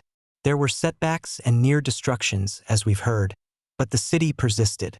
In our own lives, it's easy to be daunted by the small scale of an initiative or to feel like our efforts are insignificant. Rome teaches us not to dismiss the potential in the modest start. Whether you're beginning a new job, learning a skill, or nurturing a relationship, remember that all grand things start as something small. What matters is dedication, consistency, and vision. Just as a few huts by the Tiber became a world capital through perseverance, our small projects can grow in impact over time. This gentle reminder encourages us to be patient with ourselves. The mightiest empire once toddled as a child, so allow yourself the grace to start small and grow organically. Lesson 47. Ambition as a double-edged sword. The Romans were nothing if not ambitious. Their drive to conquer new lands, to build ever larger monuments, and to surpass their ancestors' achievements was a powerful engine that propelled their civilization forward. This ambition had positive effects. It pushed them to construct marvels of engineering and to spread a relatively unified peace, the Pax Romana, over a vast region. It drove individuals like Julius Caesar to take bold actions, crossing rivers and Rubicons, and leaders like Augustus to set lofty goals for public welfare and beautification of cities. The lesson here is that ambition can lead to greatness. It motivates us to improve, to innovate, to reach for the stars. However, Roman history also shows the dark side of ambition. Unchecked, it led to infighting, betrayal, and tyranny. Caesar's personal ambition alarmed others and hastened the end of the Republic. Many ambitious generals and politicians put their own glory above the common good, tearing at the fabric of the state. So, this is a gentle warning. Ambition must be balanced with virtue and wisdom. In our own pursuits, having goals and dreams is wonderful. It's what gets us up in the morning and gives life its zest. But the Romans teach us to be mindful of why and how we seek success. If ambition turns into ruthless self-interest, it can destroy friendships, communities, or one's own integrity. On the other hand, when guided by a sense of duty or creativity, ambition can produce magnificent results. We can think of Roman ambition like the fire in a hearth. Contained and used wisely, it warms the house. Let loose, it can burn the house down. By reflecting on Rome's double-edged experiences with ambition, we are reminded to aim high, yet stay grounded, to seek achievement, but not at the cost of our values or the well-being of others. Lesson 48. Unity in identity and purpose. One of Rome's great strengths was that, despite being made up of many different peoples and cultures, it fostered a strong sense of identity and purpose. Romans referred to their collective as Senatus Populusque Romanus, the Senate and the people of Rome, often abbreviated as SPQR. This phrase, emblazoned on banners and monuments, symbolized the shared enterprise of the Roman state. From the patrician senators in the Forum to the legionaries on the frontiers, there was an ideal, if not always the reality, that all were part of a grand common project. Over time, even those who were not Roman by birth, Spaniards, Gauls, Greeks, Syrians, were granted citizenship and came to pride themselves in being Roman. The lesson here is the power of a unifying identity and mission. When a society has a strong sense of we and a common goal, it can weather many storms. In Rome's case, that common purpose was the glory and continuity of Rome itself. Even during the worst conflicts, many Romans held onto the idea that the republic or empire should endure. In our lives, this translates to the importance of team spirit and shared values. Whether in a family, a workplace, or a country, fostering a sense of unity, that we are in this together, brings stability and strength. It doesn't mean everyone is the same. Rome was extremely diverse, but there was an overarching framework people bought into. The Romans teach us that building a broad but inclusive identity, like being Roman, which eventually could include Britons and Egyptians alike, helps large groups cohere. Today, when we think about building community, we can take a page from Rome. Emphasize what connects us, our shared principles, hopes, or affiliations, and we become stronger together. Unity doesn't mean uniformity. The Roman legions marched in unison but were recruited from many lands. Unity means aligning towards a common purpose, under a banner that all can hold. Rome's banner, SPQR, is a reminder of how a simple idea, that we are one people, can empower a civilization for ages. Lesson 49. Inclusion strengthens society. Continuing from the idea of unity, the Roman Empire's longevity owed much to its ability to include and integrate those who were once outsiders. We heard how Rome extended citizenship to Italians, and later even to people in far provinces. By AD 212, Emperor Caracalla went so far as to grant Roman citizenship to all free inhabitants of the empire. This meant a person in Gaul or Africa had the same legal status as one born in Rome. While this policy had various motivations, including increasing tax revenues, it nonetheless reflected an understanding that embracing people within the Roman system made them stakeholders in its success. The lesson here is that societies grow stronger when they welcome new members and allow them to contribute fully. When Rome was more exclusive, in early Republic days, keeping plebeians out of power or Italians as second-class allies, it faced social conflict and rebellion. When it opened up, it often found renewed vitality. New ideas, talents, and loyalty flowed in. For instance, some of Rome's best generals and administrators in later years were not ethnic Romans at all. Trajan was from Spain, Septimius Severus from North Africa, Constantine from the Balkans. Each brought local strengths to the empire-wide stage. In our contemporary world, this Roman lesson resonates in discussions about immigration, diversity, and social inclusion. Rome suggests that making room for others, giving them rights, voice, and opportunity, isn't just morally good, it's pragmatically wise. People who feel accepted and valued will bolster the whole community. Those left marginalized might harbor resentment or never fully contribute their potential. Of course, the Romans also struggled with integrating some groups. We saw the tragic mishandling of the Goths. Their example teaches us that inclusion must be genuine, not exploitative. But at its best, Rome was a melting pot that turned former foes into proud Romans. We can take heart from that example and strive to build communities where different backgrounds are not seen as threats, but as sources of strength, forging unity not by excluding differences, but by knitting them into a larger fabric. Lesson 50. Inequality and corruption erode foundations. The Roman Republic began as a relatively austere society of citizen farmers. But as Rome grew wealthy from conquests, the gap between rich and poor widened alarmingly. By the late Republic, a small aristocracy owned gigantic estates worked by slaves, while many free Romans were jobless in the cities or serving in endless wars. This extreme inequality fueled the rise of populist leaders like the Gracchi and later Julius Caesar, who promised relief to the masses, often clashing with the Senate oligarchy who guarded their privileges. The inability to address economic inequities peacefully contributed to the Republic's collapse. Similarly, corruption became a plague. Governors of provinces would extort locals to amass fortunes, public offices were sometimes bought and sold, and the moral fiber that early Romans prided themselves on seemed to fray as luxury and greed took hold. The lesson here is a clear caution. When a society's wealth and power become too concentrated, and when governance is for sale, the social contract breaks down. People lose trust in institutions and factionalism reigns. In Rome, the late Republic saw street gangs of rival politicians battling in the Forum, and later the empire had emperors who literally auctioned the throne to the highest bidder, as happened after Emperor Pertinax's death in AD 193. These are extreme examples, but they underline a basic human principle. Fairness and integrity are the bedrock of stability. If common people feel the system is rigged and that elites only serve themselves, loyalty and civic virtue decline. We can learn from Rome that a healthy state or organization must strive for justice and transparency. Moderate wealth disparities, some will always be richer than others, can be sustainable if balanced by social mobility and mutual obligations.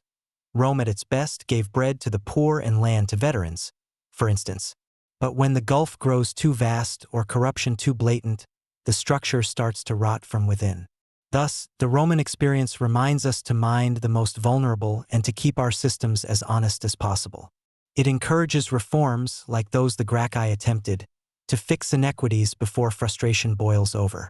In a lullaby sense, think of it as tending a garden. Remove weeds of corruption and ensure every plant gets water so the whole garden thrives. Rome's late republic failed to do so, and the garden was overrun by the weeds of greed, requiring the strong hand of empire to replant it, a solution that came at the cost of freedom. We take from this the gentle warning that social equity and clean governance are not just ideals, but necessities for any enduring community. Lesson 51. Virtue and character matter. Throughout Rome's history, the personal virtues of its people and leaders played a pivotal role. In the early days, Romans celebrated ideals like pietas, dutifulness, gravitas, seriousness of purpose, and fortitudo, courage.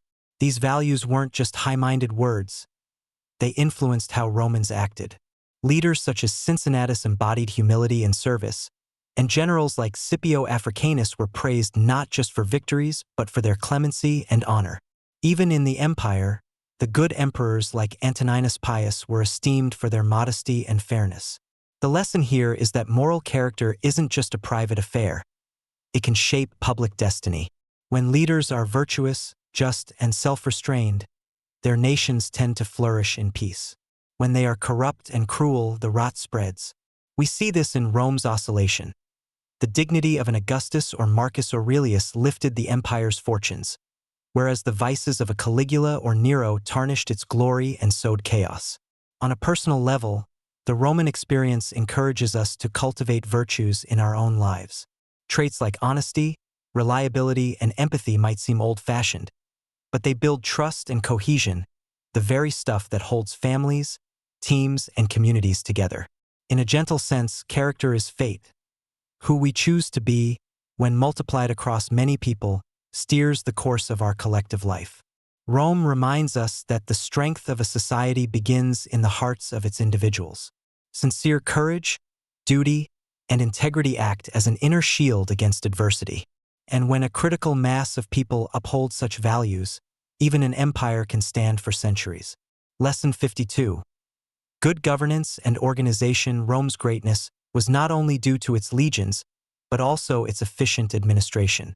The Roman Empire at its height governed tens of millions of people across 3 continents, a feat of administration that required remarkable organization. The Romans maintained detailed censuses to track populations and property, the very reason Joseph and Mary, in the Christian nativity story, are said to travel to Bethlehem. They organized their provinces with governors and local councils, built a postal system with relays of horses to carry messages swiftly, and standardized everything from coinage to weights and measures. The lesson we draw from this is the importance of sound administration and attention to detail in any large endeavor. Grand armies and grand ideas alone could not hold Rome together. It was the day-to-day work of clerks, engineers, and local magistrates following a well-designed system that kept the machinery running. In modern terms, this is akin to the value of good project management, clear protocols, and bureaucracy that serves rather than hinders. While bureaucracy can have a negative connotation, the Romans show that structure and order can enable greatness by providing a stable framework within which life can thrive. We also see how Rome dealt with complexity. When one system became unwieldy, they reformed it, as Diocletian did by restructuring provinces and splitting authority. Adaptability in governance was key. The takeaway is that whether we're managing a household, a business, or a nation, having organized processes and updating them when needed creates resilience. It frees people to focus on their work and craft, much as Roman roads freed traders to do business without worrying about navigation or safety. A well-governed society is like a well-tended garden. It may not make headlines, but its steady flourishing supports all the beautiful flowers of culture and achievement. Rome's administrative legacy, in the form of laws and civic institutions, underpins many governments even today, reminding us that good governance is a lasting gift to the future. Lesson 53. The perils of oppression and slavery. Roman society was built on slave labor. Enslaved people worked the fields of large estates, quarried stone, cooked meals, tutored children, and even managed businesses for their masters. In the earlier, smaller-scale society of the Roman Republic, slavery was present but somewhat limited. However, as Rome expanded by conquest, countless war captives were enslaved and flooded the Italian economy. This had far-reaching effects. Small free farmers found it hard to compete with big slave-run estates, causing economic displacement and social tension. Also, the moral toll, the cruelty that a slave system normalized, had corrosive effects on Roman values. There were famous slave rebellions, the largest led by Spartacus in 73 to 71 BC, which, despite its failure, sent shockwaves through Rome and showed the desperation oppression can cause. The lesson here is that an economy or society built on the extreme exploitation of others is ultimately unstable and ethically corrosive. While Rome's elite gained immense wealth from slavery in the short term, in the long term it contributed to the Republic's downfall by widening social divisions. Tying back to Lesson 50 on inequality, it also arguably stifled innovation. Why invest in new technology or more efficient tools when you had essentially free labor? In our own times, outright slavery is outlawed in most places, but forms of exploitation and human trafficking persist, and economies still wrestle with treating workers humanely and fairly. Rome's experience urges us to remember the humanity of each person. A system that treats people as mere tools or property, whether legally or de facto through terrible working conditions, is not only unjust but sows seeds of future conflict and decay. The echoes of Rome say, "Build prosperity on freedom and dignity, not on bondage." Eventually, as the empire Christianized, there came voices like St. Augustine, calling slavery a result of sin and not the natural order. It took much longer for the world to heed those views. We, listening across the ages, can take to heart the simple truth that a society is strongest when it uplifts its members rather than tramples on some for the benefit of others. Lesson 54. Innovation and infrastructure pay off. The Romans were master builders and engineers. We've heard about their roads and aqueducts, and how those facilitated conquest and well-being. It's worth emphasizing as a general principle. Investing in infrastructure and technology yields enormous returns. The Roman road network, over 50,000 miles of paved roads, not only moved legions, but also allowed trade and information to flow at unprecedented speeds for that era. Aqueducts gave cities fresh water, improving public health and enabling urban growth. Roman concrete and construction techniques meant their buildings lasted. Some structures like the Pantheon still stand after 2 millennia. They also improved agricultural technology, introducing new tools and techniques in the provinces, and seafaring. Their cargo ships were marvels of capacity for the time. The result of all this innovation was a more interconnected and robust economy. So the lesson is clear. Whether it's at the level of a whole country or one's personal life, thoughtful innovation and building strong foundations create resilience and prosperity. Neglecting them, conversely, can lead to stagnation. One reason the Western Empire struggled in its later years was that infrastructure upkeep became harder with a shrinking economy. Roads and aqueducts fell into disrepair in some regions, making life harder and defense more difficult. Thus, the Romans also teach us the importance of maintenance. Building something great is step 1. Caring for it is step 2. For a modern parallel, one might think of the value of maintaining bridges, power grids, or investing in new technologies in education. Short-term politics often undervalues these, but Rome's long survival in its core territories owed much to the solid roads underfoot and the clean water in the fountains. In our personal realm, infrastructure could be a metaphor for foundational investments. Our education, our health, our relationships, the things that support us over the long haul. The Roman Empire's long-lasting structures and systems speak to how crucial it is to lay down those stones, test that aqueduct, pave that road. It may be work now, but it will sustain you and others for generations. Lesson 55. The lifelong pursuit of knowledge. Romans highly valued education and learning, particularly for the elite, which then disseminated to the broader public. They borrowed heavily from the Greeks. In fact, to be considered truly educated in Rome, one was expected to speak Greek, study Greek philosophy, rhetoric, and literature. Wealthy Romans hired Greek tutors for their children. Libraries were established in Rome and other cities. Scholars like Varro and Pliny the Elder tried to compile vast encyclopedias of all known knowledge. Even engineering and architecture flourished because knowledge was shared and recorded. Vitruvius's treatise on architecture is a fine example of applied knowledge. The lesson we gather is the immense value of being open to learning from others and committing to lifelong education. Rome could have shunned Greek ideas as foreign. Instead, they embraced them and, in doing so, enriched their own culture immeasurably. Much of what we celebrate as Roman in literature, art, and philosophy is deeply intertwined with Greek influence. Similarly, Rome was curious about the sciences. They studied astronomy, medicine. Galen's medical texts, for instance, became foundational for centuries. While they didn't have a modern scientific method, their respect for knowledge left a legacy that would much later seed the Renaissance, when those old texts were revisited. For us, this translates to staying curious and always willing to learn. The Romans took the water screw from Archimedes, the alphabet from the Etruscans, and ultimately Phoenicians, and the concept of zero from later interactions indirectly with Indian knowledge via the Arabs in the Eastern Empire. Each time, they strengthened themselves. So too in our lives. Never stop learning and never be too proud to learn from others. Sometimes another culture, a previous generation, or a colleague might have wisdom or techniques that can profoundly benefit us if we are humble enough to listen and adopt them. The Romans took the best from others, sometimes by force but often by admiration. We can take that as permission to be sponges for knowledge. In doing so, we not only improve ourselves but also carry forward the collective wisdom of humanity. The Romans preserved Greek knowledge and added their own, leaving a foundation for future civilizations. We can do the same. Value education, preserve what is useful, and always be willing to expand our minds. The pursuit of knowledge is a journey with no final conqueror.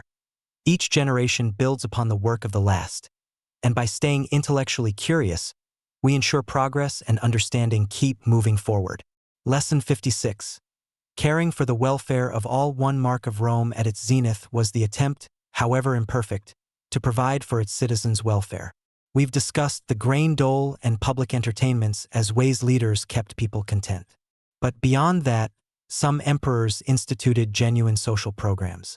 For instance, Trajan's alimenta, nourishment, helped support orphans and poor children, essentially an early form of social welfare. The lesson is that society thrives when leaders ensure basic needs are met and people feel cared for. The Romans knew that a hungry or desperate population could lead to unrest, hence bread and circuses. But beyond political motives, there's an ethical lesson. It's the duty of a community to look after its less fortunate members.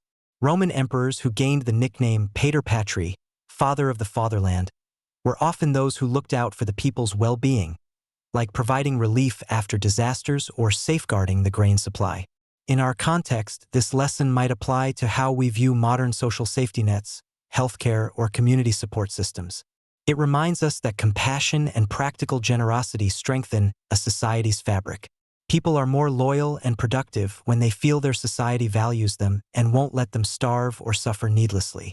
On a personal level, it can mean taking care of those around us, checking on a neighbor, contributing to charity, or simply being there for family and friends in need. The Romans built grand structures, but one might argue the aqueducts and baths, delivering water and cleanliness to rich and poor alike, were just as critical as any triumphal arch. They are legacies of an understanding that common goods, clean water, public health, elevate all. Today, when we advocate for or volunteer in providing common goods, be it education, clean environment, or public services, we are in line with this Roman legacy. Ultimately, Rome teaches that a great civilization is not judged only by its conquests, but by its ability to take care of its people. And that's a lesson as necessary now as it was 2,000 years ago. Lesson 57. Balancing tradition and progress. The Romans were proud of their ancestors. They often looked back to the mos maiorum, the way of the elders, as a guide for proper conduct. Many Roman institutions had quasi-mythical origins. The Senate supposedly created by Rome's first king Romulus, the sacred fire of Vesta tended eternally, etc., and preserving these traditions was a matter of civic duty. At the same time, Rome changed dramatically over its lifespan. It evolved from a monarchy to a republic to an autocratic empire, adapting its governance when needed. It absorbed new deities and religious practices, innovated in law through new edicts and rescripts, and adjusted the very calendar, thanks to Julius Caesar's Julian calendar reform, and later the Gregorian tweak. The lesson here is the importance of finding a balance between respecting tradition and embracing necessary change. Tradition provides social cohesion and a sense of identity. It's the Rome in Romans' hearts, but rigid adherence can lead to stagnation or prevent solving new problems. Conversely, change brings improvement and flexibility, but too much abrupt change can unmoor people and erode identity. The Romans navigated this by often cloaking change in the language of tradition. For example, when Augustus effectively created a monarchy, he maintained the trappings of the republic, giving people a sense of continuity. It was like saying, we can keep the spirit of our forefathers even as we implement reforms for today's world. In our lives, we often face this balance, whether it's in culture, organizations, or personal habits. The gentle takeaway is honor the past, but don't be its prisoner. Use the wisdom of those who came before as a foundation, yet build on it to meet present needs. Change, to be successful, might need the reassuring glue of tradition, and tradition, to stay alive, must accept some change. Think of how family traditions might adapt as new members join through marriage or as children grow. Keeping the essence, perhaps, but updating details for inclusivity or practicality. Rome's 1,000 plus years of existence, if one counts the Eastern Empire, more like 2,000, would not have been possible without this dance of old and new. In one hand, they held the past. In the other, the future, and with both, they shaped an enduring legacy. We too can learn that dance, letting the proven values of yesterday guide us even as we bravely innovate for tomorrow. Lesson 58. Power requires restraint and accountability. A consistent thread in the Roman narrative is the effect of unchecked power on individuals and the state. We have seen how some emperors, lacking oversight, slid into tyranny or caprice. Conversely, during the Republic, the idea of accountability was built in. Magistrates served one-year terms and could be prosecuted for abuses after leaving office. Even generals needed Senate approval for major acts. The assassination of Caesar, while violent and extreme, was essentially a faction of the Senate trying, wrongly as it turned out, to hold a would-be dictator accountable. The Roman experience teaches that anyone who wields power, from a parent to a president, benefits from checks and balances for their own good and the good of those they lead. Without some restraint, power can cloud judgment.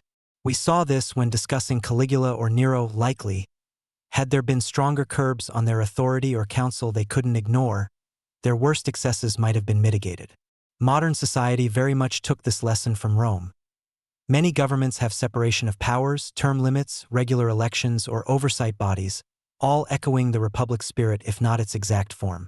On a smaller scale, this principle suggests that leaders should remain humble and open to criticism.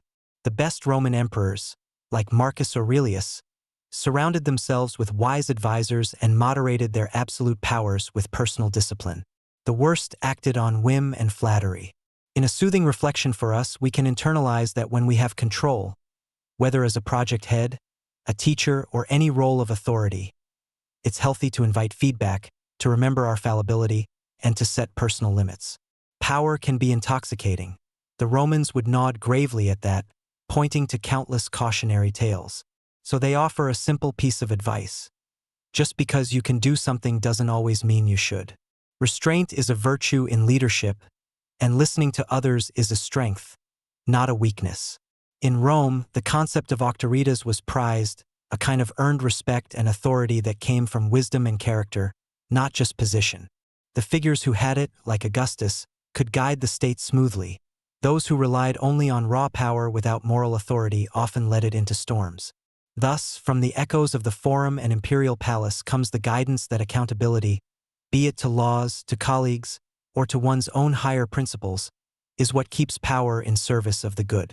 Lesson 59. Resilience and adaptability as keys to survival. Looking back at all these lessons, a common thread emerges. The ability to learn from experience and adjust course. Rome's survival and success hinged not on doing the same thing rigidly, but on constant adaptation and improvement. After facing a new enemy or a new challenge, the Romans would incorporate the lesson. When the phalanx battle formation of early Rome proved clumsy in the hills of Samnium, they adopted the more flexible maniple system from their Samnite foes. When Hannibal's genius exposed flaws in Roman command, they adapted by eventually appointing more creative generals like Scipio and by never giving up, wearing Hannibal down. When one policy failed, they tried another, sometimes swinging too far, but ultimately finding equilibrium. So the final broad lesson we might take is this: be a lifelong learner, and don't be afraid to change tactics when needed. Mistakes and failures are not final in themselves. They are feedback. The Romans suffered terrible defeats, we've recounted many, but each prompted some reform or at least a renewed effort. The Republic's collapse was a failure of the political system. The empire was an adjustment with its own trade-offs to keep Roman civilization going. On a personal level, this means when we stumble or when circumstances shift, we benefit from responding with a mindset of, what can I learn from this? How can I adapt? Rather than all is lost or I must stubbornly stick to my way even if it no longer works. Flexibility, curiosity, and resilience go hand in hand. We might also recall that learning isn't just from our own life. As we're doing now, learning from history or from others' experiences is equally valuable. The Romans themselves learned much from Greek history and from the customs of peoples they encountered. They were not ashamed to say, the Greeks do this better, let's adopt it, or the Carthaginians have superior ships, let's copy their design. That openness to external wisdom was a huge strength. So too for us. If someone else has charted a better way or discovered a solution, we should eagerly learn from it. In sum, Rome's enduring whisper encourages a mindset of growth. Life will test you, Treat each test as a teacher, and you will grow stronger. This proactive, optimistic approach to challenges is perhaps the greatest lesson of all, tying together many we've discussed. It's what allowed a tiny village of mud huts to transform into a mighty empire and then evolve into a cultural beacon long after the political empire fell. It's a lesson we can each apply in our own empire, the little realm of our life and influence, starting from this very moment. Lesson 60.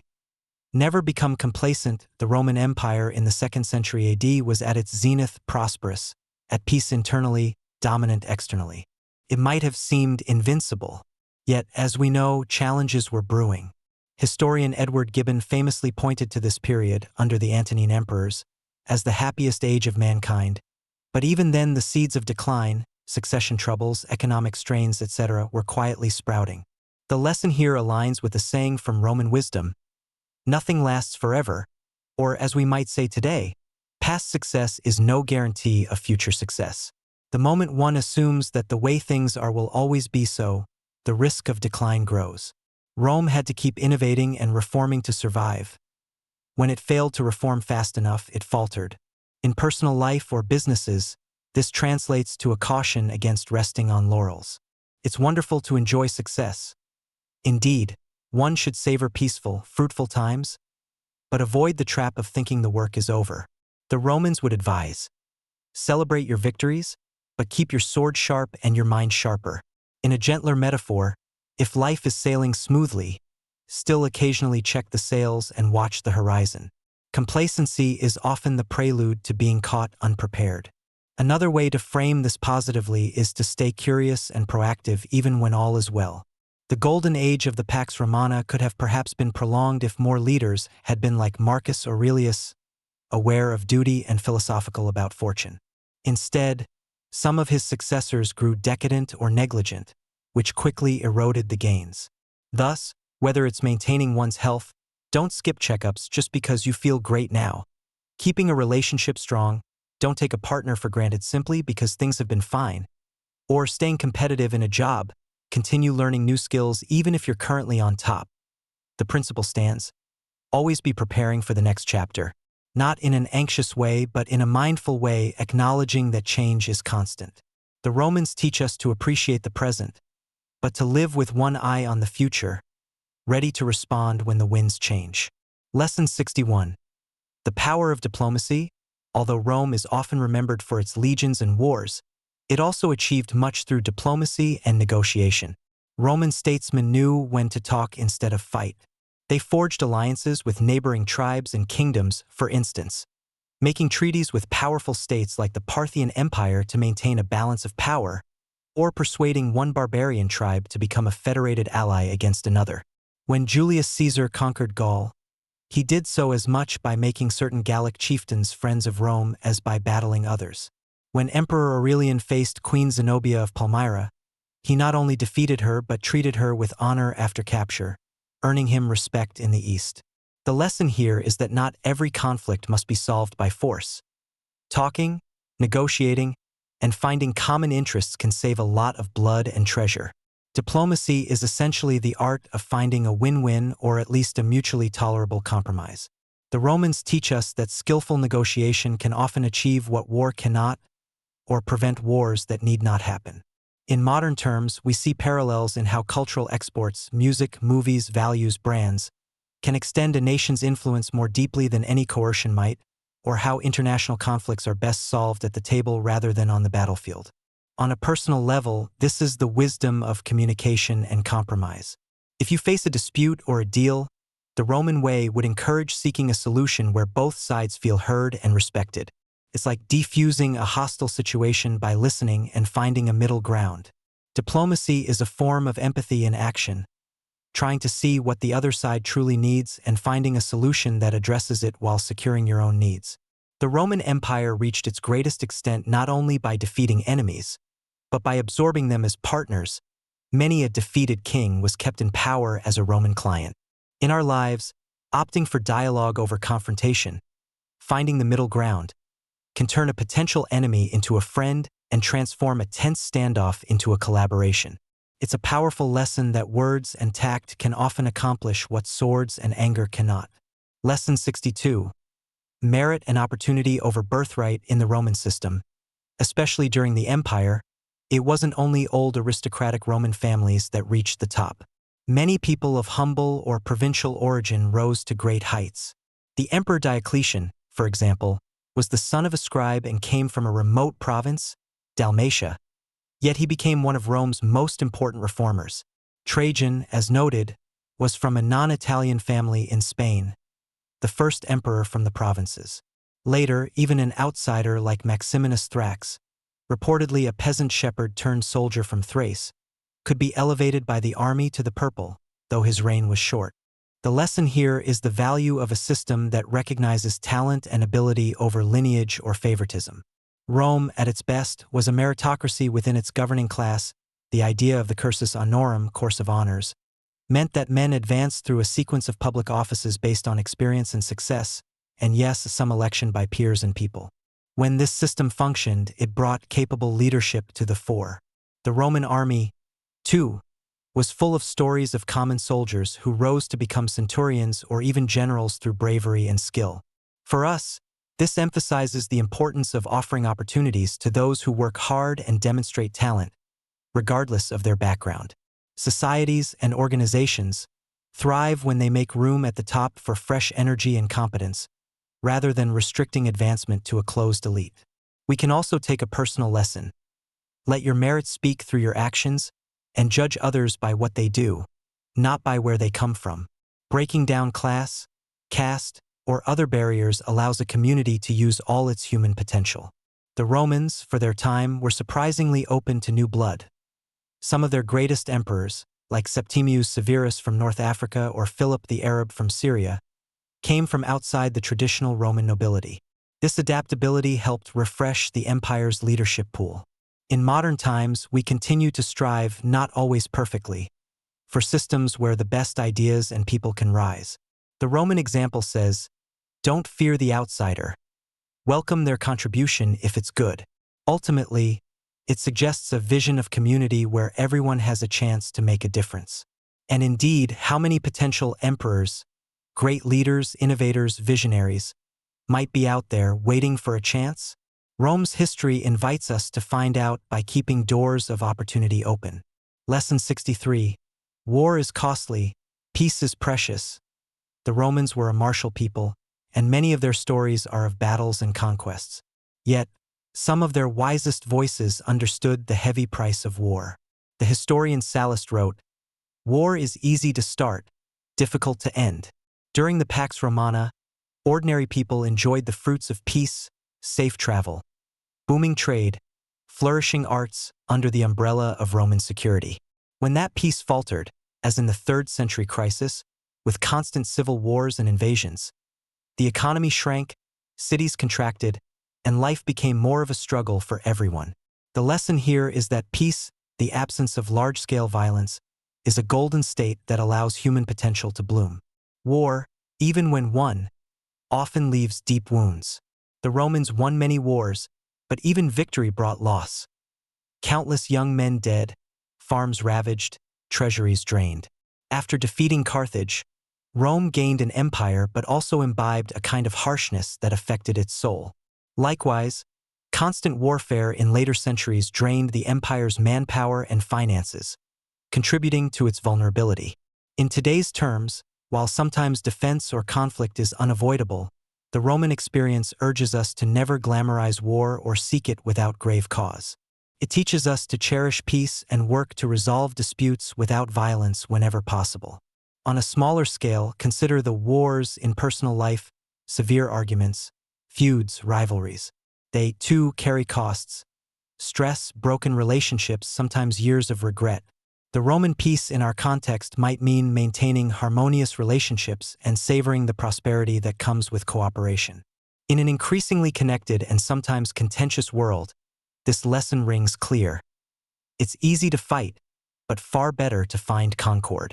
Peace and stability foster the conditions for everything else we value: art, learning, health, happiness. The Romans often had a saying when embarking on war, "Dulce bellum inexpertus." War is sweet to those who have never experienced it. Those who had seen its horrors knew better and longed for the days of peace. Thus, we learn to appreciate peacetime and to see efforts at diplomacy, understanding, and compromise as noble and necessary. After all, as the Romans would remind us, in peace sons bury their fathers, but in war fathers bury their sons. They knew which they preferred. Lesson 64. Soft power and cultural influence. While Rome wielded swords and spears, it also conquered hearts and minds through what we now call soft power, the appeal of its culture, law, and way of life. People in the provinces often adopted Roman dress, language, Latin in the West or Greek in the East, and customs not because they were forced to, but because they associated Rome with success and civilization. Over time, a Gaul or a Briton might start thinking and acting like a Roman, aspiring to the baths, amphitheaters, and Latin literature that being Roman entailed. Roman law spread, local elites sought Roman citizenship, and Roman education, learning Latin rhetoric, for example, became a path to social advancement. The lesson here is that ideas and culture can be as powerful as armies in shaping the world. It was one thing for Rome to annex a territory. It was another for that territory to integrate willingly into the Roman world, and that happened largely through cultural assimilation and attraction. In modern times, we see similar patterns: global cultural influence, through media, ideals, lifestyle, can extend a country's or a society's reach more lastingly than any force of arms. For us personally, this lesson is about persuasion and example. The Romans didn't just impose, they also inspired others to become Roman. Likewise, in our leadership or social roles, inspiring by example can yield more commitment than imposing by decree. It speaks to the notion that attraction is mightier than coercion. If we cultivate qualities or a culture that others admire, they will voluntarily align with us. Rome provides many examples: the spread of Latin as a lingua franca, the adoption of Roman law principles by barbarian kingdoms, the way Christianity itself spread via the Roman Empire's networks, and then in turn became part of Roman identity. All show how soft power outlived and outperformed hard power in many respects. We still speak Latin-derived languages long after the legions left. For our own interactions, then, we might focus on building respect, trust, and admiration. Those are the levers by which one can influence hearts. And culturally, as nations or communities, investing in arts, values, and goodwill can strengthen influence more deeply than any show of force. The Romans, perhaps unknowingly, taught that the pen, the road, and the idea can often conquer where the sword cannot. Lesson 65. Fate and chance in human affairs. For all their planning, the Romans were keenly aware of the role of fortune, Fortuna, in life. They even worshipped Fortuna as a goddess who could raise or dash one's luck without warning. Looking at Roman history, we see many instances where chance played a pivotal role.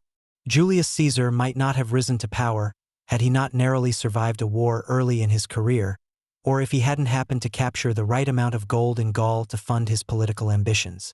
The city of Rome itself might have been erased in 390 BC had the Gauls pressed their advantage, but a timely ransom and, legend says, the honking of sacred geese that alerted Romans to a night assault saved it. In AD 9, the Roman general Varus lost 3 legions in the Teutoburg forest due to an ambush and a violent storm, a disaster that halted Rome's expansion into Germania. Had the weather or timing been slightly different, that outcome could change and much of Germany might have Romanized. The lesson here is one of humility and preparedness, accepting that not everything is under our control. Chance events, good or bad, can dramatically affect our journeys. The Romans taught, through their Stoic philosophers like Seneca, that one should expect sudden reversals of fortune and bear them with equanimity. For us, this means we should neither be overly proud in success, since luck likely played a part, nor utterly defeated in failure, since bad luck can waylay even the best efforts. We strive and plan, but we must also adjust to the roll of the dice that life hands us. This lesson is comforting in a way. It's not always your fault when things go wrong, and you're not solely responsible for all successes either. Chance has its share. Understanding this can make us more compassionate towards ourselves and others. A Roman general could be brilliant and still lose a battle due to an unexpected flood or fog. Similarly, a person can do everything right and still face hardship due to factors beyond control. What the Romans urge is to control what we can, our response, our attitude, our preparation. They were great believers in prudence, and to accept what we cannot. In practical terms, this might translate to having contingency plans, spreading out risks, as Roman merchants did with cargo ships, never put all goods in one ship, and not counting on only one outcome. And when fortune does smile, be grateful. When she frowns, be stout-hearted. By acknowledging chance, we become neither reckless in victory nor hopeless in defeat. A balanced outlook the Romans would applaud. Lesson 66. Human nature remains constant. One of the most profound realizations from studying Rome is how familiar those people feel across 2,000 years. Reading letters from Cicero or plays from Plautus, we find jokes, worries, ambitions, and complaints that could be uttered today. Romans fell in love, gossiped about celebrities, gladiators and charioteers were their sports stars, fretted about their kids' behavior, and debated politics with passion. They had corrupt officials and brave whistleblowers, generous heroes and selfish schemers. In essence, technology and circumstances change, but human emotions and social dynamics remain much the same. The lesson here is one of perspective and empathy. By seeing ourselves in the Romans, our predecessors, we realize that the core of human experience transcends time. This continuity means we can learn from their experiences very directly. Their reflections on virtue, happiness, and community are still relevant because our hearts and minds haven't fundamentally altered. It's reassuring in a way. The vast procession of history isn't just a foreign landscape of alien beings. It's a long story of us, wearing different costumes and speaking old tongues, but us nonetheless. Realizing this, we might feel more connected to the larger human story. We can take comfort that our personal struggles, finding purpose, dealing with loss, seeking justice have been faced before. The Romans offer guidance through their philosophy, like Stoicism, which many find useful even now for its counsel on resilience and ethics, and their errors, which we can try not to repeat. It also teaches humility. We are not so special that we're exempt from the patterns of history. Great powers can fall, and small acts of kindness can reverberate. As it was then, so it is now. Embracing the constancy of human nature also means acknowledging the capacity for both good and evil in each of us. Ancient Rome had its Nero, but it also had its Marcus Aurelius. The seeds of both lie in humanity in any age. The gentle lesson, then, is to cultivate the Marcus parts of ourselves and society: wisdom, justice, self-restraint, knowing that the alternative leads down roads well documented in the annals of Rome. In cherishing what is noble and understanding what is base within us, we follow a conversation that people like Seneca and Tacitus started long ago. The Romans, in their togas, essentially say, "We were you, you are us, learn from us." And we nod, recognizing our face in the marble busts. Human nature is the common ground across eras, and through that common ground, all the lessons of Rome become personal guides for us today. Lesson 67. Liberty and security. A delicate balance. The story of Rome also prompts reflection on the trade-offs between freedom and security. In the late Republic, Romans had a great deal of political liberty: elections, vibrant debates, the right, at least for citizens, to vote and speak freely in the forum. However, that period was also one of turmoil, street violence, power struggles, and civil wars, which made many Romans yearn for order and safety. Enter Augustus, who, in exchange for absolute power, delivered 2 centuries of relative peace and stability. Romans accepted the rule of emperors and the loss of some civic freedoms largely because it ended decades of chaos. The lesson here is nuanced. People will sacrifice a degree of freedom for order and security, but the challenge is to find the right balance.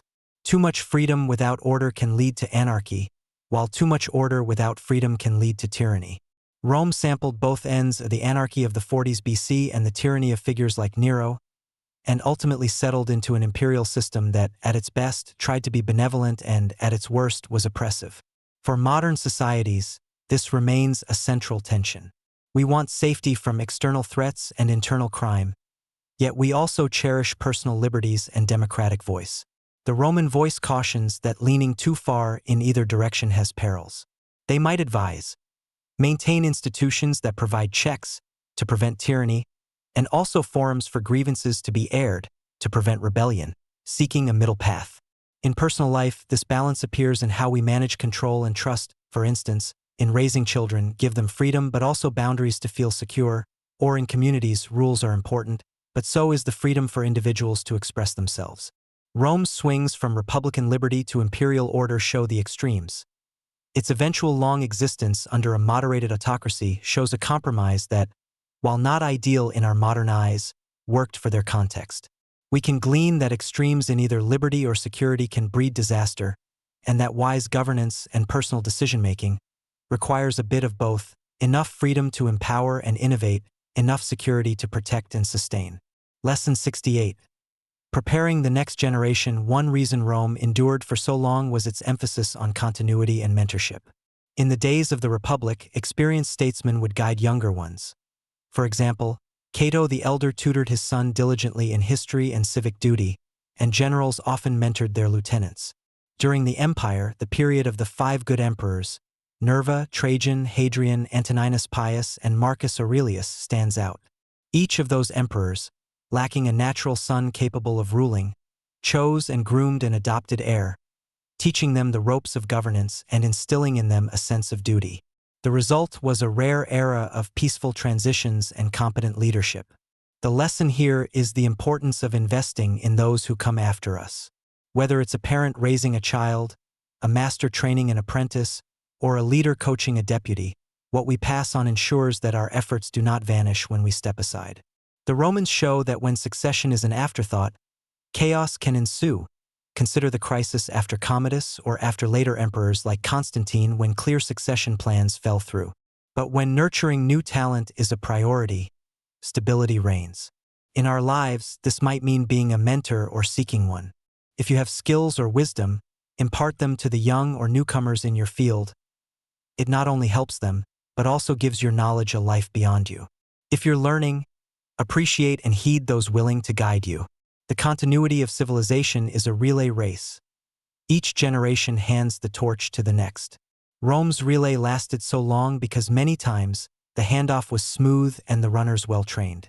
Marcus Aurelius, one of the wisest emperors, unfortunately was succeeded by his unprepared son Commodus, and it was a stark lesson to historians of how a poor succession can unravel good work. Thus, Rome's experience urges us to plan for the future, to think beyond our own tenure. In companies, this is succession planning. In families, it's education and upbringing. In communities, it's cultivating new leaders. When done well, the values and achievements we care about can live on. As an individual, you might reflect on mentors you had and the ones you might be for others. The Roman chain from mentor to student was a strong one. By keeping that chain intact, we honor an age-old method of preserving progress and knowledge. Lesson 69. Embracing change to preserve what matters. The Roman Empire that stood in AD 400 was very different from the Roman Republic of 400 BC. Yet the Romans saw it as the same continuing entity. How? By embracing change in order to preserve their core. They changed their government, their capital city, even their religion, all dramatic shifts, but did so in ways that sought to maintain Romanness at heart. This reflects a powerful lesson. Sometimes you must adapt fundamentally to save the essence of what you value. It's a bit paradoxical, change to stay the same, but Rome exemplified it. When old institutions like the Republic couldn't handle a new reality, they transformed into an empire, keeping alive Roman law, language, and culture under a new framework. When old pagan beliefs waned and Christianity rose, Rome eventually converted, but tried to infuse the new faith with Roman order and universalism. Even the Christian bishops modeled dioceses on Roman administrative divisions. In the East, when Latin grew less practical, they shifted to Greek as the official language by the 7th century, to better communicate with their people, preserving governance by changing its linguistic skin. The lesson for us is to identify what is truly important, the core values or purposes, and be willing to alter other aspects to protect or advance those. For a personal example, consider a business that must pivot its strategy in changing times to uphold its mission, or an individual who changes career or location to stay true to their deeper principles of happiness or service. Clinging rigidly to every old way can sometimes break the entire system, whereas thoughtful adaptation can keep it alive. There's wisdom in knowing the difference between the essence and the form. Rome's essence might be seen as its drive for unity, law, and civilization. Whether it was a republic or ruled by an Augustus, whether its soldiers wore one style of armor or another, those were forms that changed with the times. In our lives, we can ask, what's the essence of my goal or identity, and what are merely the forms? By staying flexible on the latter, we safeguard the former. It's a comforting lesson because it assures us that change is not defeat. Often, it's a strategy for survival. The Romans certainly treated it as such, reinventing themselves repeatedly. From kingdom to republic to empire to Christian empire, each reinvention carrying forward the flame of Rome. So, when life demands change, remember Rome and know that change can be a way of remaining true to yourself over the long arc of time. Lesson 70. Prudence and foresight. Roman leaders and thinkers often praised prudentia, or prudence, essentially wise foresight and planning. The success of Roman enterprises frequently owed to careful preparation. Before building a road, they surveyed. Before battling, they gathered intelligence. A great example is how Publius Scipio studied Hannibal's tactics intently before facing him, or how Caesar, upon planning his campaigns, made sure logistics, food, supplies, were secured. The lesson for us is the value of thinking ahead and being prepared. While we cannot predict everything, as Lesson 65 noted about fortune's whims, we can certainly mitigate risks and chart courses by thoughtful planning. Prudence isn't paralyzing caution. The Romans were bold, but their boldness was calculated. In personal affairs, prudence might mean saving money for a rainy day, or researching before making a big decision, or even something as simple as checking the weather before a trip. It's a gentle reminder that a little forethought can spare a lot of regret. Roman prudence also had a moral dimension. It was considered prudent to restrain one's impulses and not act rashly. We see this extolled in Stoic philosophy. Pause and consider the consequences. So, whether it's managing one's temper or laying out a 5-year plan, Rome's voice speaks for steady, thoughtful guidance of one's life. Plan for the future, but don't be controlled by fear, be guided by reason. That balance of cautious optimism is what allowed Rome to build an empire step by step. As the adage goes, Rome wasn't built in a day, and indeed each deliberate step was backed by prudence. Lesson 71. Justice as a foundation. The Roman symbol of justice was a woman holding scales and a sword, weighing fairly and enforcing firmly. Roman law aimed, at least in ideal, to provide justice, to give each their due. They developed courts, legal advocates, and a rich body of law that even protected certain rights of the accused, like presenting evidence. While Roman justice could be imperfect, especially if you lack status, the ideal of Roman law was that it applied to all citizens and, later, all peoples of the empire. Emperors like Hadrian traveled personally to hear disputes and render fair judgments. The lesson here is that a stable society requires a commitment to justice and fair dealing. People need to believe that wrongs can be righted, that contracts will be honored, and that there are consequences for harmful behavior. When justice eroded in Rome, say, when corruption allowed the rich to escape penalties or when political trials became shams, the public's faith in the system waned and social cohesion suffered. For us, this underscores playing fair and insisting on fairness in our communities. On a personal level, it might mean being honest in our dealings and treating others with equity. On a larger scale, supporting a just legal system, protesting injustice peacefully, and ensuring we do not turn a blind eye to the plights of the less fortunate are ways to keep the scales balanced. The Romans also recognized that justice had to be tempered with mercy at times. Hence the phrase, "the quality of mercy is not strained," comes later in a Roman context via Shakespeare's Merchant of Venice, but reflecting a timeless value. A judge could be merciful in sentencing, for example, if circumstances warranted. But the baseline was rule of law. The legacy of Roman law in many modern codes, civil law traditions, concepts like innocent until proven guilty, which has some roots in Roman jurisprudence, is a testament to how crucial justice is. It survives because without justice, no empire or community can long stand. People either revolt or despair. Thus, Rome's firm voice declares, "Let justice be done, though the heavens fall." By committing to fairness in our own sphere, keeping those scales balanced, we contribute to the stability and goodness of the world around us, just as Rome aspired to do through its law. Lesson 72. Moderation and balance in life. The Latin saying aurea mediocritas, the golden mean, captures a wisdom the Romans inherited from the Greeks and made their own. Virtue lies in the middle between extremes. In earlier lessons, we touched on balance in governance and ambition. Here it's about balance in lifestyle and personal conduct. The Romans, especially in the Republic, admired moderation. Excess was frowned upon. A good Roman was not to be a glutton or overly extravagant. Cato the Elder, for instance, was known for his frugal, simple life and criticized the luxury creeping into Rome. Even in imperial times, philosophers like Seneca, who was vastly wealthy, preached the benefits of simple living and warned against being enslaved by one's appetites or possessions. The lesson for us is to seek balance in what we consume and how we behave. Enjoy pleasures. The Romans certainly enjoyed theirs, with feasts and holidays, but not to the point of ruining health or character. Work hard and strive, but not to the point of ignoring rest or family. The golden mean applies everywhere. Courage is the mean between cowardice and recklessness, as Aristotle taught and Romans embraced. Generosity is a mean between stinginess and prodigality. By aiming for these sweet spots, we live more harmoniously. The idea of moderation also counsels self-control. The fall of some Romans, like indulgent emperors or dissipated youth, came from inability to moderate desires. In our context, moderation might mean regulating screen time, eating a balanced diet, budgeting money wisely, and tempering emotions when they run hot. The image of Romans reclining at a banquet might seem like pure indulgence, but even those banquets had structure and often ended with diluted wine and philosophical conversation, a mix of pleasure and edification.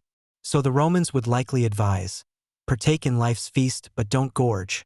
Ambition is fine but stay grounded. Leisure is lovely, but not to the neglect of duty. In a lullaby sense, this lesson soothes by saying you don't have to go to extremes to find fulfillment. Often the gentle middle path provides the most sustainable happiness. As the poet Horace, a master of balanced perspective, said, "Be wise, strain the wine, and since life is brief, prune back far-reaching hopes. The envious hour is flying. Seize the day, trusting as little as possible in tomorrow." Seize the day, but wisely. That's Roman moderation in a nutshell. Lesson 73. Mercy and kindness as strength. From Julius Caesar's clemency to ordinary acts of patronage and charity, the Roman world provides examples where kindness proved more effective than cruelty. Caesar famously pardoned many of his enemies after winning the Civil War, which helped him secure their cooperation until the fateful Ides of March. At least, mercy has limits if opponents remain fearful or proud. Many later emperors adopted a policy of leniency on coming to power, granting amnesties to prisoners or recalling exiles, to win goodwill. In Rome's everyday life, wealthy patrons were expected to be generous to their clients and communities, funding public works, donating during famines, or sponsoring games. The concept of clementia, mercy, was actually personified as a virtue that emperors wanted to be seen embodying, alongside virtus, valor, and iustitia, justice. The lesson here is that compassion is not weakness. It is a different kind of strength that wins hearts. While fear can enforce submission temporarily, it breeds hatred that lurks beneath. Mercy, however, can turn a foe into a friend and transform a tense situation into a cooperative one. We see this even in Roman legends, when the women of the Sabines intervened to stop a war between their fathers and their Roman husbands, pleading for peace. That merciful pause led to the two peoples uniting into one. In our lives, choosing kindness, forgiving someone who wronged us, helping someone in need without expecting anything, showing understanding instead of judgment, often yields better outcomes than retaliation or coldness. It can diffuse conflicts and build loyalty. A leader who is compassionate will be loved in a way a feared leader never can be. To be sure, Romans also knew mercy had to be balanced with justice. Lesson 71. Unprincipled leniency might encourage further wrongdoing if it comes without accountability. But when applied wisely, mercy was seen as the privilege of the truly powerful. An emperor safe on his throne can afford to pardon, while a fragile regime feels the need to punish harshly. So in a sense, showing mercy signals confidence and stability. The Stoic philosopher Seneca advised treating even one's servants with gentleness, noting they are slaves, but also fellow men. This spark of empathy within a hierarchical society was a seed of progress. For us, in a more egalitarian time, it's a clear call to remember our shared humanity in all interactions. The Roman legacy here is simple and sweet. Spread kindness where you have the power to, for it plants seeds of gratitude and respect that outlive the moment. In the long run, the gentle approach often proves the most enduring and wise. Lesson 74. Leading by example, Romans paid attention not just to what their leaders decreed, but how they conducted themselves. The moral authority, auctoritas, of a statesman or general was immensely boosted if he lived the virtues he preached.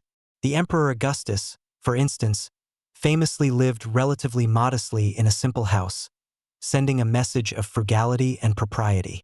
During the Second Punic War, when resources were strained, the Roman consul Fabius Buteo sold some of his own property to contribute to the war effort, a powerful example that reportedly moved others to sacrifice as well. Good emperors like Marcus Aurelius shared in the hardships of their soldiers on campaign, earning their deep loyalty. On the contrary, emperors who wallowed in luxury while neglecting the people lost respect. Nero's disconnect during the Great Fire, for example. The lesson is the importance of integrity and practicing what you preach. Whether one is a parent, a teacher, a manager, or a community leader, people are more likely to follow and trust if they see consistency between words and actions. Do as I say, not as I do did not sit well with Romans either. They admired Cincinnatus, back to him, because after being given absolute power, he behaved with humility and accountability. This lesson encourages us to embody the values we wish to see in others. If you want a culture of respect in your household or workplace, demonstrate respect in how you treat everyone. The Romans even extended this to the idea that the emperor's personal virtue could affect the whole empire's fortune. A bit mystical, but it underscores how closely they linked example at the top to welfare throughout. While we might not believe in a metaphysical link today, sociologically it's often true. Organizations mirror their leadership's ethos. In a more intimate sense, children often imitate parents. Friends influence each other by their habits. Leading by example is thus not just for formal leaders. We all lead in some context, even if simply leading our own selves. The Roman philosopher Epictetus said, "Don't explain your philosophy, embody it." He knew that in the rough and tumble forum of life, actions speak louder. And indeed, the Christian writers in late Rome often credited the rapid spread of their faith less to sermons and more to the conspicuous charity and martyrdom, ultimate integrity to their belief, of its followers. An interesting perspective on example-setting power. So, the timeless call from Rome is, be the change and others will follow. It's both a call to personal excellence and a practical strategy for influencing the world in a genuine, non-hypocritical way. Lesson 75. Humility in success and reflection in failure. The Romans celebrated their victories with grand triumphs. But even then, a curious tradition says a slave would stand behind the triumphing general, whispering, "Memento mori," remember you are mortal, in his ear.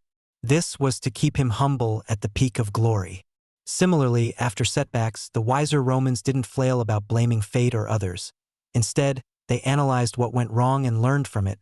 We see this in their historical writings, a desire to understand mistakes, like why Varus was ambushed in Germany, so as not to repeat them. The lesson here is twofold. In good times, stay humble. In bad times, stay thoughtful. Success can breed complacency or arrogance if one lets it go to the head. We've seen how some emperors started well but later overestimated themselves and fell. By maintaining humility, you remain open to advice and grounded in reality, which in turn protects the success you enjoy. On the other side, failure, while painful, can be life's greatest teacher if met with reflection rather than just self-pity or rage. The Romans under Marcus Aurelius, for example, faced a devastating plague and incursions. Rather than despair, the emperor philosophically accepted what he could not change and doubled his efforts where he could make a difference, strengthening defenses, caring for the sick. Humility also fosters gratitude, a trait the Romans acknowledged in religious feasts, thanking their gods after harvests or victories. Gratitude makes success sweeter and failure more bearable by highlighting what remains positive. If a Roman general lost a battle but saved a portion of his army, he'd thank fortune for that and regroup. For us, the ups and downs of life can similarly be met with this even-keeled approach. Celebrate achievements but remember chance and the help of others played a role. This keeps ego in check. And when things go wrong, instead of feeling doomed, one can channel a bit of that Roman stoicism. Acknowledge the setback, glean insight from it, and remember that one failure doesn't define you just as one victory doesn't either. Life is a continuum, not a snapshot. The Roman chariot of history shows wheels that turn. Sometimes you're up, sometimes down. Humility and reflection act like a shock absorber, smoothing that ride. So, the voice from antiquity kindly advises, wear your laurels lightly, and when they're gone, prepare the soil for new growth. It's an attitude that leads not only to more wisdom, but also to a quieter internal life, free from the extreme highs of vanity and the extreme lows of despair. Lesson 76. The strength of community and family. Despite the grandeur of emperors and senate, the fabric of Roman society was ultimately woven from countless families and local communities. Romans placed great emphasis on family bonds. The authority of the father, patria potestas, was strong, but it also came with duties of care. Extended family networks, the gens or clan, supported their members. In crises, such as during the civil wars, families often formed the core of support systems, sheltering and protecting one another. Likewise, community was vital. Neighbors in an apartment block, insula, in Rome knew each other. Local taverns and baths were social hubs where news was shared and friendships maintained. We hear of how in Pompeii, from graffiti and remains, people had tight-knit circles. Life was very communal. The lesson here is that no one is an island. Our connections with others are what sustain us in good times and bad. Rome lasted not just because of great leaders and events, but because its people at ground level cooperated, celebrated festivals together, formed trade collegia, guilds, organized mutual aid societies, and so on. When the central government faltered, sometimes it was these local community ties that got people through, as when Rome was sacked, many Romans survived by banding together or receiving help from friends in other regions. For us, this means investing time in family and friends, being a good neighbor, and participating in communal activities, whether that's a religious congregation, volunteering, or simply social gatherings. In an age where we can feel isolated despite being digitally connected, the Roman example reminds us to nurture real bonds, to have people we can count on and who can count on us. These relationships are a source of resilience. Joys are amplified and sorrows softened when shared. The Roman convivium, dinner party, was more than eating. It was where stories were told, advice given, matches made, a micro-community reinforcing itself. And family, for all its occasional drama, Romans had that too. Provided identity and support. A modern takeaway could be to make time for family traditions, or to reach out to kin that one hasn't spoken to in a while. It could also be building a family of close friends if one's blood family is distant. Rome's long saga, passed down by families and communities, speaks to how essential these units are. They are the bedrock upon which larger institutions stand, and when everything else falls apart, it's often the kindness of a neighbor or relative that can save the day. So, as we reflect gently, we remember to cherish those near to us. In them lies a key to a life that is rich and resilient, as the Romans knew deep in their hearts. Lesson 77. Learn and adjust, the key to resilience. Looking over all these lessons, we see a common theme. Rome's ability to learn from mistakes and adjust course was crucial to its longevity. When something wasn't working, they tried something else, sometimes in time to avert disaster, sometimes too late, but the impulse to find solutions was there. After a crushing defeat, they didn't just lament. They reorganized the army or found new allies, like after Cannae, recruiting freed slaves and allies into the legions. After a period of anarchy, they gave extraordinary powers to reformers like Diocletian to overhaul the system. Even culturally, when old pagan traditions couldn't hold society together, they adapted by embracing a new faith. The lesson for us is to have a growth mindset and flexibility. No plan survives contact with reality intact, so resilience comes from adjusting and trying new approaches. If one method fails, think of another. If one path is blocked, find a different route. This may sound obvious, but in practice, individuals and institutions often get stuck in ruts or cling to familiar ways even as they stop working.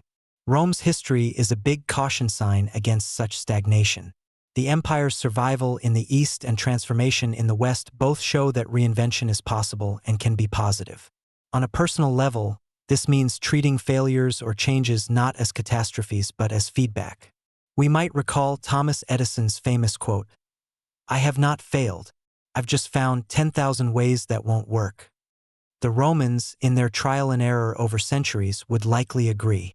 And in our quiet context now, this final broad lesson might simply whisper, be open, keep learning, keep improving.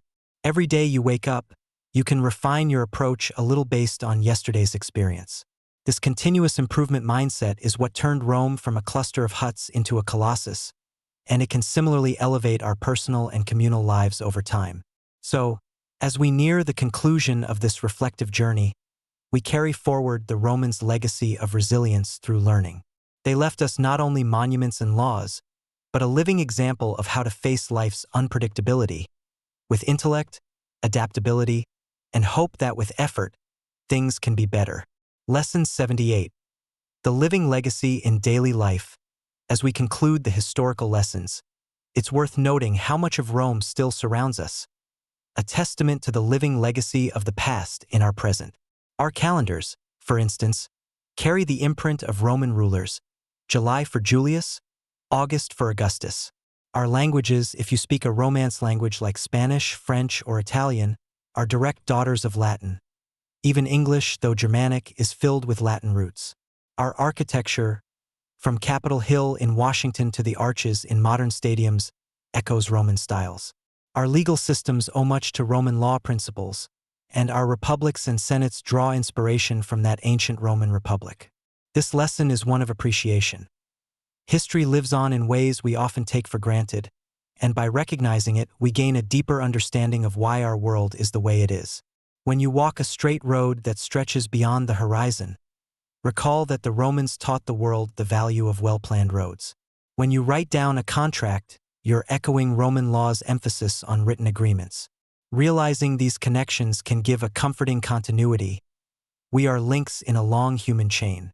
Can also inspire us to contribute something lasting of our own, knowing that our efforts, too, might help shape the lives of people centuries from now. Rome's visible and invisible presence in our daily routines is a gentle reminder that civilization is a cumulative effort. We inherit much from those before us, and we have the opportunity to pass on an enriched legacy to those after us. Lesson 79. History is a continuing conversation. By listening and reflecting on these lessons, you have joined a tradition that stretches back through time. Romans learned from those before them, and now you have learned from the Romans. Your open mind and heart are part of this continuous chain of knowledge. In a sense, tonight you sat around the ancient fire of wisdom with us, passing along insights that will live on. Recognize that you, too, carry the torch of history now, a light to pass forward in your own life and to others. This continuity, from the ancients to you, is a reassurance that the human story continues and you are an important part of it. History is not just facts in a book. It's a dialogue of souls across ages. You have heard Rome's voice. Someday you might share these stories or lessons, and thus add your own voice to that dialogue. Lesson 80. Those who forget history are doomed to repeat it, as the old adage goes.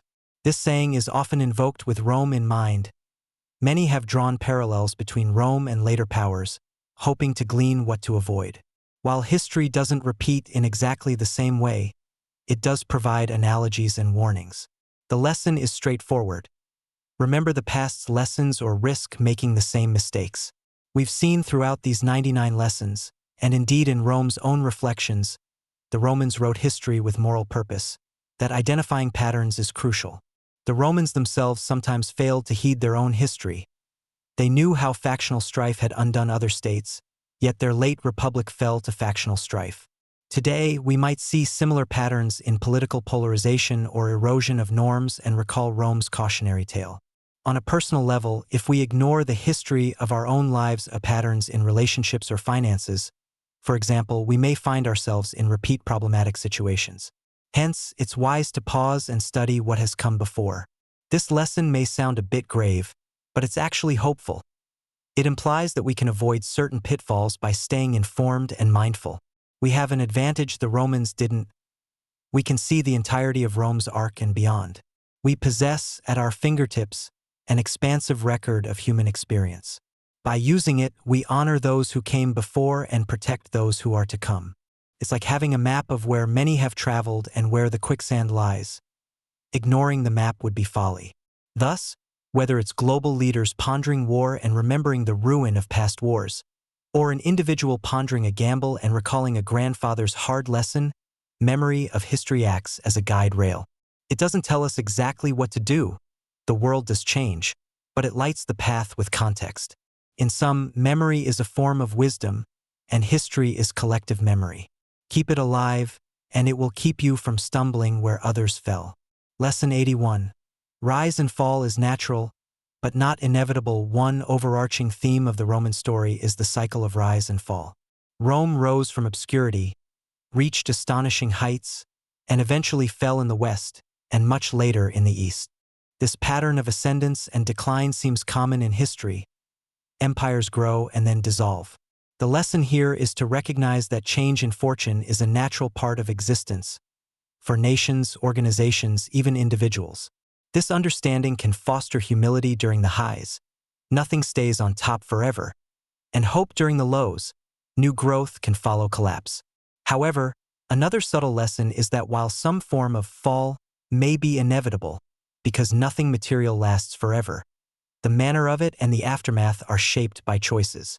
Rome's fall was not just one event but a process of many decisions and indecisions.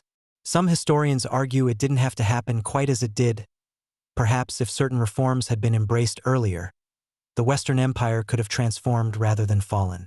So, we learn that vigilance and wise action can prolong the good times or soften the bad times. Applied to our lives, it means we shouldn't take stability for granted. Maintaining anything, a relationship, a business, personal health, requires continuous care. Neglect and arrogance are the enemies of longevity. Yet, if a fall does occur, it is not the end of the world. It is an opportunity for transformation. Europe after Rome didn't disappear. It reorganized, eventually giving birth to new civilizations. Personal failures, likewise, can be the seedbed for personal growth or new directions. Thus, the acceptance of rise and fall cycles becomes not fatalism but resilience. We acknowledge the cycle to navigate it better. We ride the waves of time with an understanding that no peak or valley is permanent, and that we have agency in shaping the narrative between the two. The Roman Empire's long life and eventual dissolution both teach us. Build solidly when you build, adapt when winds change, and if you fall, plant the seeds for a new beginning. Lesson 82. Everyone's contribution counts. It's easy, when learning history, to focus on the famous figures, the Caesars, the Ciceros, the Cleopatras. But one thing to remember about Rome's success is that it was a collective achievement of millions of ordinary people. Legionaries who marched the roads, engineers who set the stones, mothers who raised the next generation, scribes who copied laws, merchants who linked supply chains. The list is endless. The lesson is that the power of collective effort means each person's role, however modest, has value in the larger tapestry. Romans did have a sense of this. The idea of civitas, citizenship, implied that every citizen had a part to play in the prosperity of Rome, whether by voting, military service, or simply upholding civic virtues. In modern terms, we can apply this by recognizing that in any organization or society, the unsung roles, the cleaners, the drivers, the nurses, the farmers, are just as crucial as the visible leaders. A healthy community honors all contributions. The Roman legions won battles through discipline and unity more than individual heroics. That's a metaphor for society. It reminds us not to consider ourselves insignificant. The Roman Empire was a sum of its nobodies, who were, in fact, everybody. Together, they made history. So too in our world, the everyday kindnesses, jobs done well, and responsibilities met by ordinary people are what keep everything running and progressing. This lesson encourages pride in one's work and respect for others' work. Whether you're cooking a meal or coding a program or teaching a child, you're building a bit of civilization just as surely as a Roman mason setting a stone in the Colosseum. What we do matters, even if it doesn't make headlines, and knowing that gives dignity to our daily efforts. It also reminds leaders to value their teams. Rome wasn't built by one man. It was built by many, and acknowledging that fact is a key to fostering unity and morale in any endeavor. Lesson 83. The value of preservation and knowledge transfer. One reason we know so much about Rome is that the Romans and those after them took care to preserve knowledge. Roman scholars like Pliny the Elder tried to compile all known information in encyclopedic form. Later, monks in medieval times painstakingly copied Roman and Greek manuscripts, keeping that wisdom alive through dark ages. The Byzantines preserved Roman law in Justinian's code, which later informed the Renaissance of law in the West. This teaches us the importance of safeguarding knowledge and culture for future generations. The lesson is twofold. Cherish the heritage you have and proactively pass it on intact or enriched to those who come next. In our personal lives, that might mean saving family stories and traditions or mentoring someone in skills you've acquired. In a broader sense, it means supporting education, libraries, museums, the repositories of human experience. The Romans had a saying, verba volunt, scripta manent. Spoken words fly away, written words remain. They understood that writing and record-keeping were civilizational acts of memory.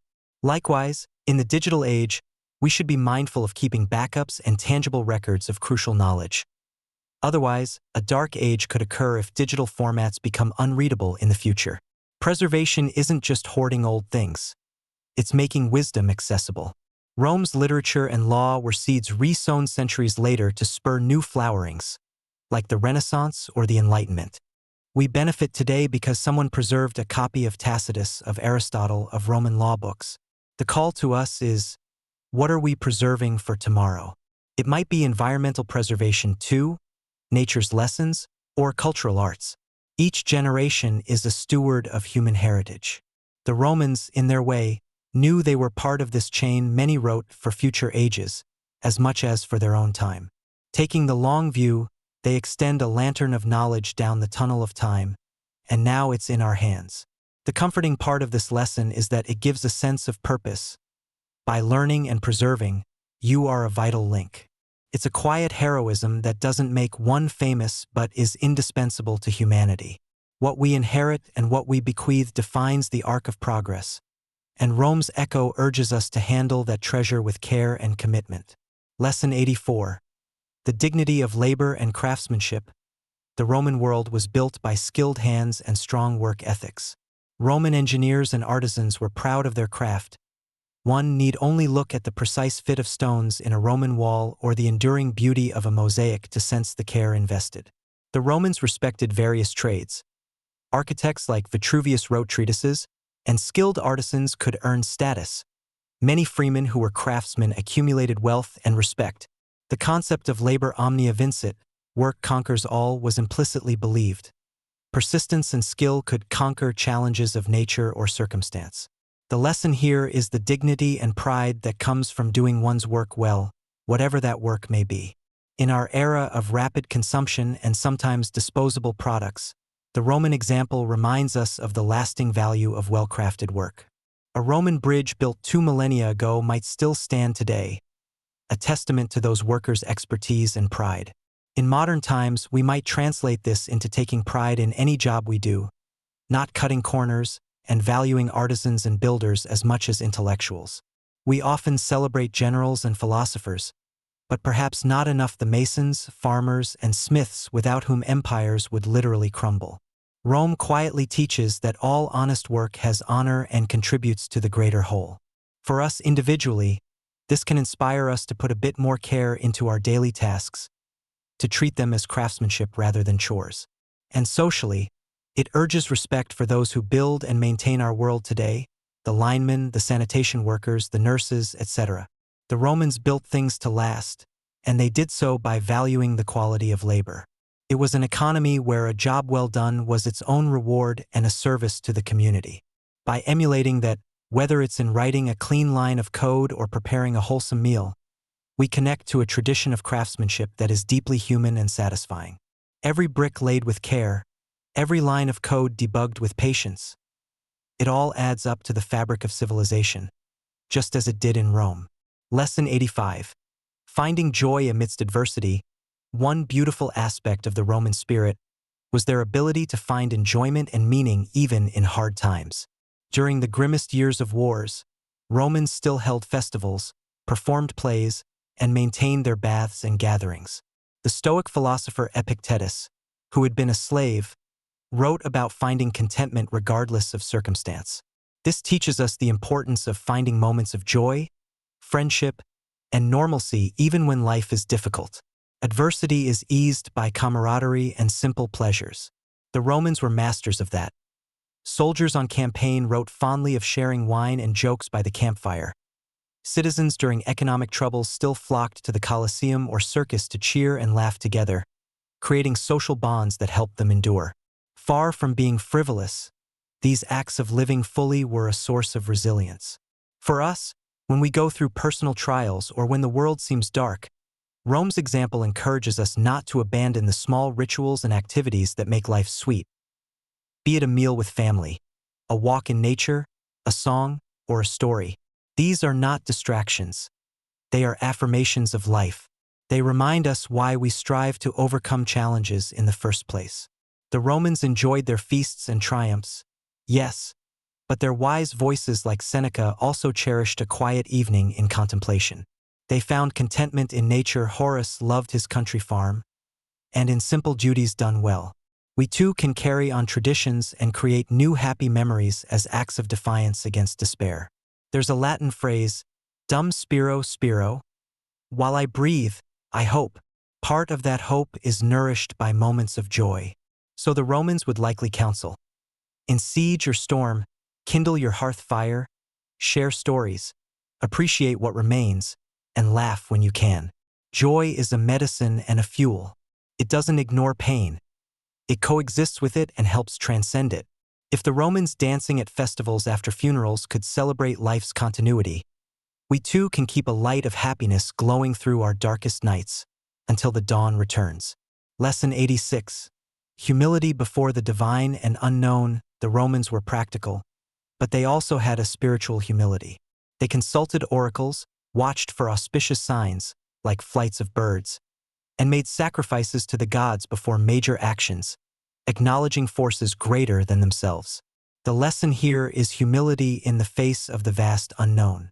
The Romans recognized that not everything was in human control, an attitude that tempers hubris. In modern terms, this could be akin to feeling awe under a starry sky or reverence for nature's power. It's a gentle reminder that however much we achieve, we remain small in the grand scheme of things. This humility can bring comfort knowing we don't bear the weight of the world alone, and encourage ethical behavior, since, in Roman thinking, the gods punished oathbreakers and rewarded virtue. We might not share their exact beliefs, but we can see value in their mindset of giving thanks for good fortune and accepting that some things are beyond mortal ken. When a Roman general had done all he could, he still prayed for victory. In our lives, after we've worked hard, we might still say hopefully or send a little wish to the universe, understanding that outcomes aren't solely up to us. This attitude helps manage stress and ego. It's okay not to have full control. It's okay to need help from others or from something beyond. The Romans even had a tradition of a general riding in triumph, being reminded he was only human, as we noted with Memento Mori. A theological humility embedded in their highest honor. So, whether one finds humility through faith, through nature, or just through awareness of history's grand sweep, the Roman lesson is to keep one's ego in check and one's soul open to wonder. By bowing our heads in modesty, we paradoxically strengthen our capacity to stand upright in trials, as the Romans demonstrated time and again by attributing success to favor of the gods and failure to their own improvement. It's an invitation to view ourselves as part of something larger, and find solace and guidance in that perspective. Lesson 87. Gratitude and contentment. As we near the end of our lessons, we arrive at one of the gentlest and most profound: the practice of gratitude and finding contentment in the present. Despite all their ambitions and struggles, Roman philosophers and moralists often reminded people to appreciate what they have. Cicero wrote that gratitude is not only the greatest of virtues, but the parent of all others. After a long day's toil or a campaign, Romans would give thanks to their household gods for safety and sustenance. The final historical lesson we might take is to cultivate an attitude of thankfulness. We've journeyed through Rome's triumphs and tragedies, and one thing that sustained the best Romans was a sense of being thankful for simple blessings: a good harvest, a loyal friend, a day without conflict. We, too, can end each day by noting something to be thankful for. This perspective does not diminish our drive to improve things, but it balances it by recognizing the good already present. Contentment doesn't mean complacency. It means your happiness isn't solely postponed to some future achievement or dependent on acquiring more. The Romans indulged in luxury at times, yet their wisest voices like Seneca and Marcus Aurelius often emphasize simple joys and inner peace as keys to well-being. As you reflect on these lessons, and perhaps as sleep gently approaches, you can feel grateful for the knowledge gained, for the comfort of your resting place, for the fact you are alive and part of the human saga. The Stoics would say that appreciating one's lot, even as you work for change, is a source of tranquility. And tranquility was a Roman ideal. So, the last guiding star from Rome is this: look around at what is and find something to praise or cherish. In doing so, you carry forward the glow of Rome's hearth into your own life. You realize that in your own sphere you have a Roman empire of sorts, your experiences, relationships, and insights, and it is rich with things to be thankful for. With that realization, contentment blossoms. And a content heart, the Romans would agree, is a heart at home anywhere. Lesson 88. All things must pass, but wisdom endures. Here, at the final lesson of our journey, we embrace the most universal truth. The Roman Empire, for all its might and splendor, was not eternal. Urbs Aeterna, the eternal city, was one of Rome's nicknames, and indeed the city still stands. But the empire as a political power passed into history. This humbling truth applies to all human endeavors. Everything material and temporal is transient, but the lessons, values, and wisdom gained can live on. Rome's buildings may lie in ruins, but the knowledge and experiences, the very lessons we've been exploring, have endured and illuminated the path for those who came after. The fall of Rome was not the end of the world. It was a transformation, a handing of the torch to new actors on history's stage, who, deliberately or not, carried forward Rome's legacy in new forms. For us, this is a call to focus on what truly lasts. Monuments crumble, fortunes fluctuate, even memories fade, but knowledge, wisdom, virtue, and love can ripple through time long after we are gone. The compassion you show, the insight you share, the improvements you contribute, these become part of the immortal tapestry of the human story, just as Rome's memory became part of ours. In our personal lives, this often crystallizes when we face change or endings. Moving from a home, changing careers, saying goodbye to loved ones. We realize life is a series of chapters, and clinging too hard to the past only causes pain. Yet, what we carry forward from those chapters, the love, the lessons, the personal growth, remains and can never be taken away. So the final wisdom Rome imparts is to cherish the eternal amid the ephemeral. Invest in learning and goodness, the timeless currencies, and gracefully let go of what must end. As the philosopher Boethius, writing in a fading Rome, reflected on the wheel of fortune, he found solace in philosophy and virtue which fortune couldn't take. We, discussing Rome tonight, are proof that the spirit outlives the empire. Thus, let us be grateful for our time, brief as it is, and use it to seek truth, do good, and appreciate beauty, for these are the things that outlast stone and bronze. Lesson 89. We continue the tradition. By listening and reflecting on these lessons, you have joined a tradition that stretches back through time. Romans learned from those before them, and now you have learned from the Romans. Your open mind and heart are part of this continuous chain of knowledge. In a sense, tonight you sat around the ancient fire of wisdom with us, passing along insights that will live on. Recognize that you, too, carry the torch of history now, a light to pass forward in your own life and to others. This continuity, from the ancients to you, is a reassurance that the human story continues and you are an important part of it. History is not just facts in a book. It's a dialogue of souls across ages. You have heard Rome's voice. Perhaps someday you will share these stories or lessons, adding your voice to that dialogue. Lesson 90.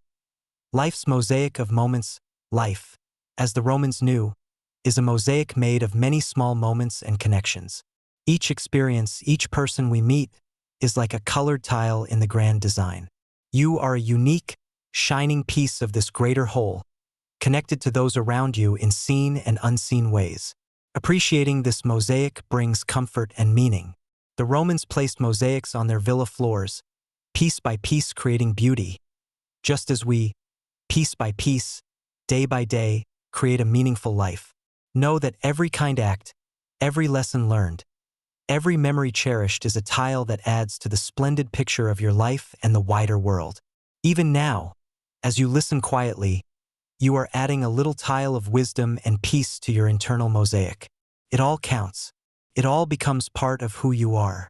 Lesson 91. You belong and are not alone. One of the profound comforts from immersing in history is a sense of belonging. You are not alone, you belong to the human family, to the community of seekers of wisdom across time.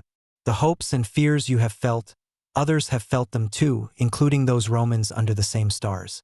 In sharing these lessons, we have formed a bond with them and with each other.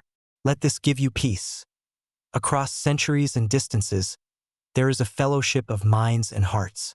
When you face challenges, remember that countless others have walked similar paths and their spirits cheer you on. You have, in a way, friends in high places, philosophers, leaders, everyday Romans, who have whispered their support through these stories. You are in good company through the ages. Lesson 92. Rest and reflection are vital. The Romans valued action, but they also understood the need for rest. After battles, they made camp. After harvest, they celebrated and rested. In rest, we heal, we integrate what we've learned, and we find strength for tomorrow. As you prepare to drift into sleep, know that this quiet time is as important as any busy day. Your mind will gently sift through thoughts. Your body will renew itself. Reflection often comes in these soft hours. Solutions to problems or creative ideas may bloom after you've allowed yourself to let go. The Romans, with their evening banquets and philosophic conversations under lamplight, would agree, night is the mother of counsel. Embrace this lesson by granting yourself permission to rest deeply, knowing that you have earned it and that it will make you stronger. There is nothing more to do right now except to be. Let your breathing slow, and feel the contentment of a day well lived and lessons well earned. Lesson 93. Peaceful endings lead to bright beginnings.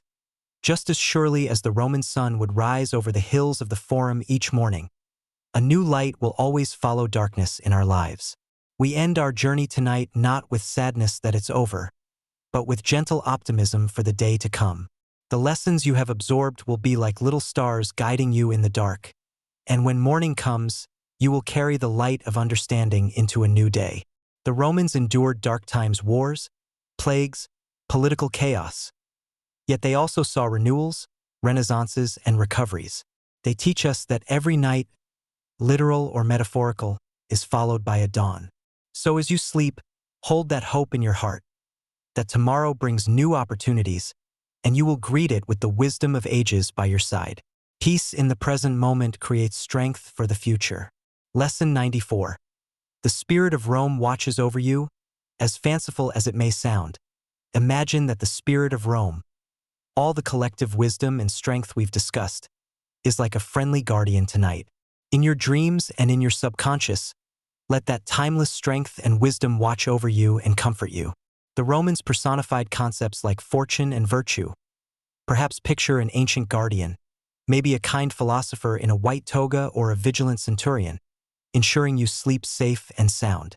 It's a poetic way to remember that you carry these lessons within you now. They stand guard against fear and uncertainty. You are protected by knowledge, by perspective, by the calm that comes from understanding the bigger picture. In essence, the best of Rome, its courage, its wisdom, its perseverance now belongs to you, and will keep watch as you rest. Lesson 95. Every tomorrow holds new light, as the Romans trusted that the sun, Sol Invictus, the unconquered sun, would rise again after even the darkest night. We can trust that each tomorrow brings the chance for renewal. This lesson is a reassurance. No matter how long or difficult the night, literal or metaphorical, dawn arrives with fresh possibilities. The knowledge you've gained, the solace you've found in these reflections, are like seeds planted in the night that will blossom come daybreak. Sleep with the comfort that you are not ending something, but preparing for something arrested, wiser you facing a new day. The Romans loved the symbolism of phoenixes and new beginnings.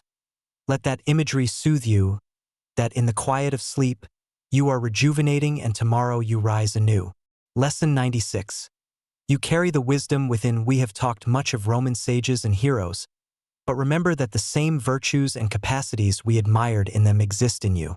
You carry courage, love, resilience, and wisdom within your own heart. Sometimes listening to history is not about putting something new into you, but about gently awakening what was already there. The Romans believed each person had a genius, a guiding spirit of inner potential. They would encourage you to acknowledge your own inner genius, your inner strength and insight. As you sleep, let these qualities consolidate. Perhaps you will dream of walking with Cicero or standing in the Colosseum, symbols of your own eloquence and strength. Trust that you have within you all the tools needed to shape a meaningful, good life. The voice of history can validate our best selves. Going forward, you can call on these inner resources at any time, like drawing water from a deep well. You have everything you need within you to face what comes, and the lessons from Rome are but mirrors reflecting that truth. Lesson 97. Embrace the gifts of the night. The Romans loved the night for its beauty and tranquility. They wrote poems to the moon and stars, found romance under lamplight, and saw sleep as a healing gift from the gods. Somnus, the god of sleep. Night is not just a time of rest, but also of contemplation, intimacy, and dreams. In our busy modern world, we sometimes forget to appreciate the dark's gentle embrace. Let this lesson be a simple one. Embrace the gifts of the night. The quiet that now surrounds you is a blanket for your soul. In this quiet, your mind can wander freely, making creative connections or simply finding peace in silence. When morning comes, you may not remember your dreams, but trust that your mind and body are working together in this sacred time to bring you balance. The Romans might fall asleep to the sound of distant lyres or the hush of the city, content in knowing they had done their duties and the night was for repose. So follow their lead. Let go of the day's burdens, feel the softness of your bed as the safety of a Roman villa's courtyard, and allow night to do its nurturing work. In embracing sleep, you participate in a timeless human ritual of renewal that even the toughest Roman legionary knew was essential. Lesson 98. Be well. Now and always, the Romans would often end letters or conversations with well wishes for health and fortune. They might say, Cura uti velias, take care that you are well.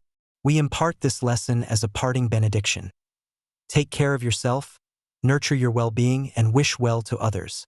All these lessons we've discussed ultimately serve one purpose: to help individuals and communities live well, in harmony and wisdom. As you drift off, let your last conscious thought be a gentle intention of wellness. Wish yourself a good sleep and pleasant dreams. That is an act of self-care the Romans would approve. Perhaps allow a small smile, knowing you've done something good for your mind tonight by reconnecting with the past. You might also extend this well-wishing outward, to your loved ones, to the world at large, even to those distant ancients in Rome who, in their way, cared about the future which is us. To live well and to wish well, that is a lesson to carry beyond this night into each new day. Veil, be well, the Romans would say. So, veil to you, dear listener. May you be well, may you sleep well, and may you wake well. Lesson 99. Good night and sweet dreams. We close with the simplest and warmest lesson: the wish for a peaceful night. After all the reflection and learning, comes the time to let go and simply be at peace. The Romans believed in the god of sleep, Somnus, who would gently close the eyes of mortals and bring healing rest. They too needed their sleep after long marches or vigorous debates in the forum. Now it's your time to rest under the same stars that shone over Caesar and Cleopatra, over saints and scholars. So good night, dear listener. May your dreams be calm and restorative. May you wake with a heart that is light and a mind that is clear. The world will be there when you wake, and you will greet it with the wisdom of ages by your side. For now, there is nothing more to do, no burden to carry. You stand at the tranquil shores of slumber where all the lessons of the day can wash over you in a comforting wave. You are safe, you are valued, and you are blessed with the gift of rest. So drift easily now, under the same gentle night that soothed the Romans after their long days, and feel the kinship of all who have ever closed their eyes with hope for tomorrow. In this universal ritual of sleep, we are united across time. Thank you for being here in this journey. Vale et bona nox, be well and good night. Good night and sleep in peace. Sweet dreams to you, as the night enfolds you in its caring embrace. Good night and sweet dreams, dear friend.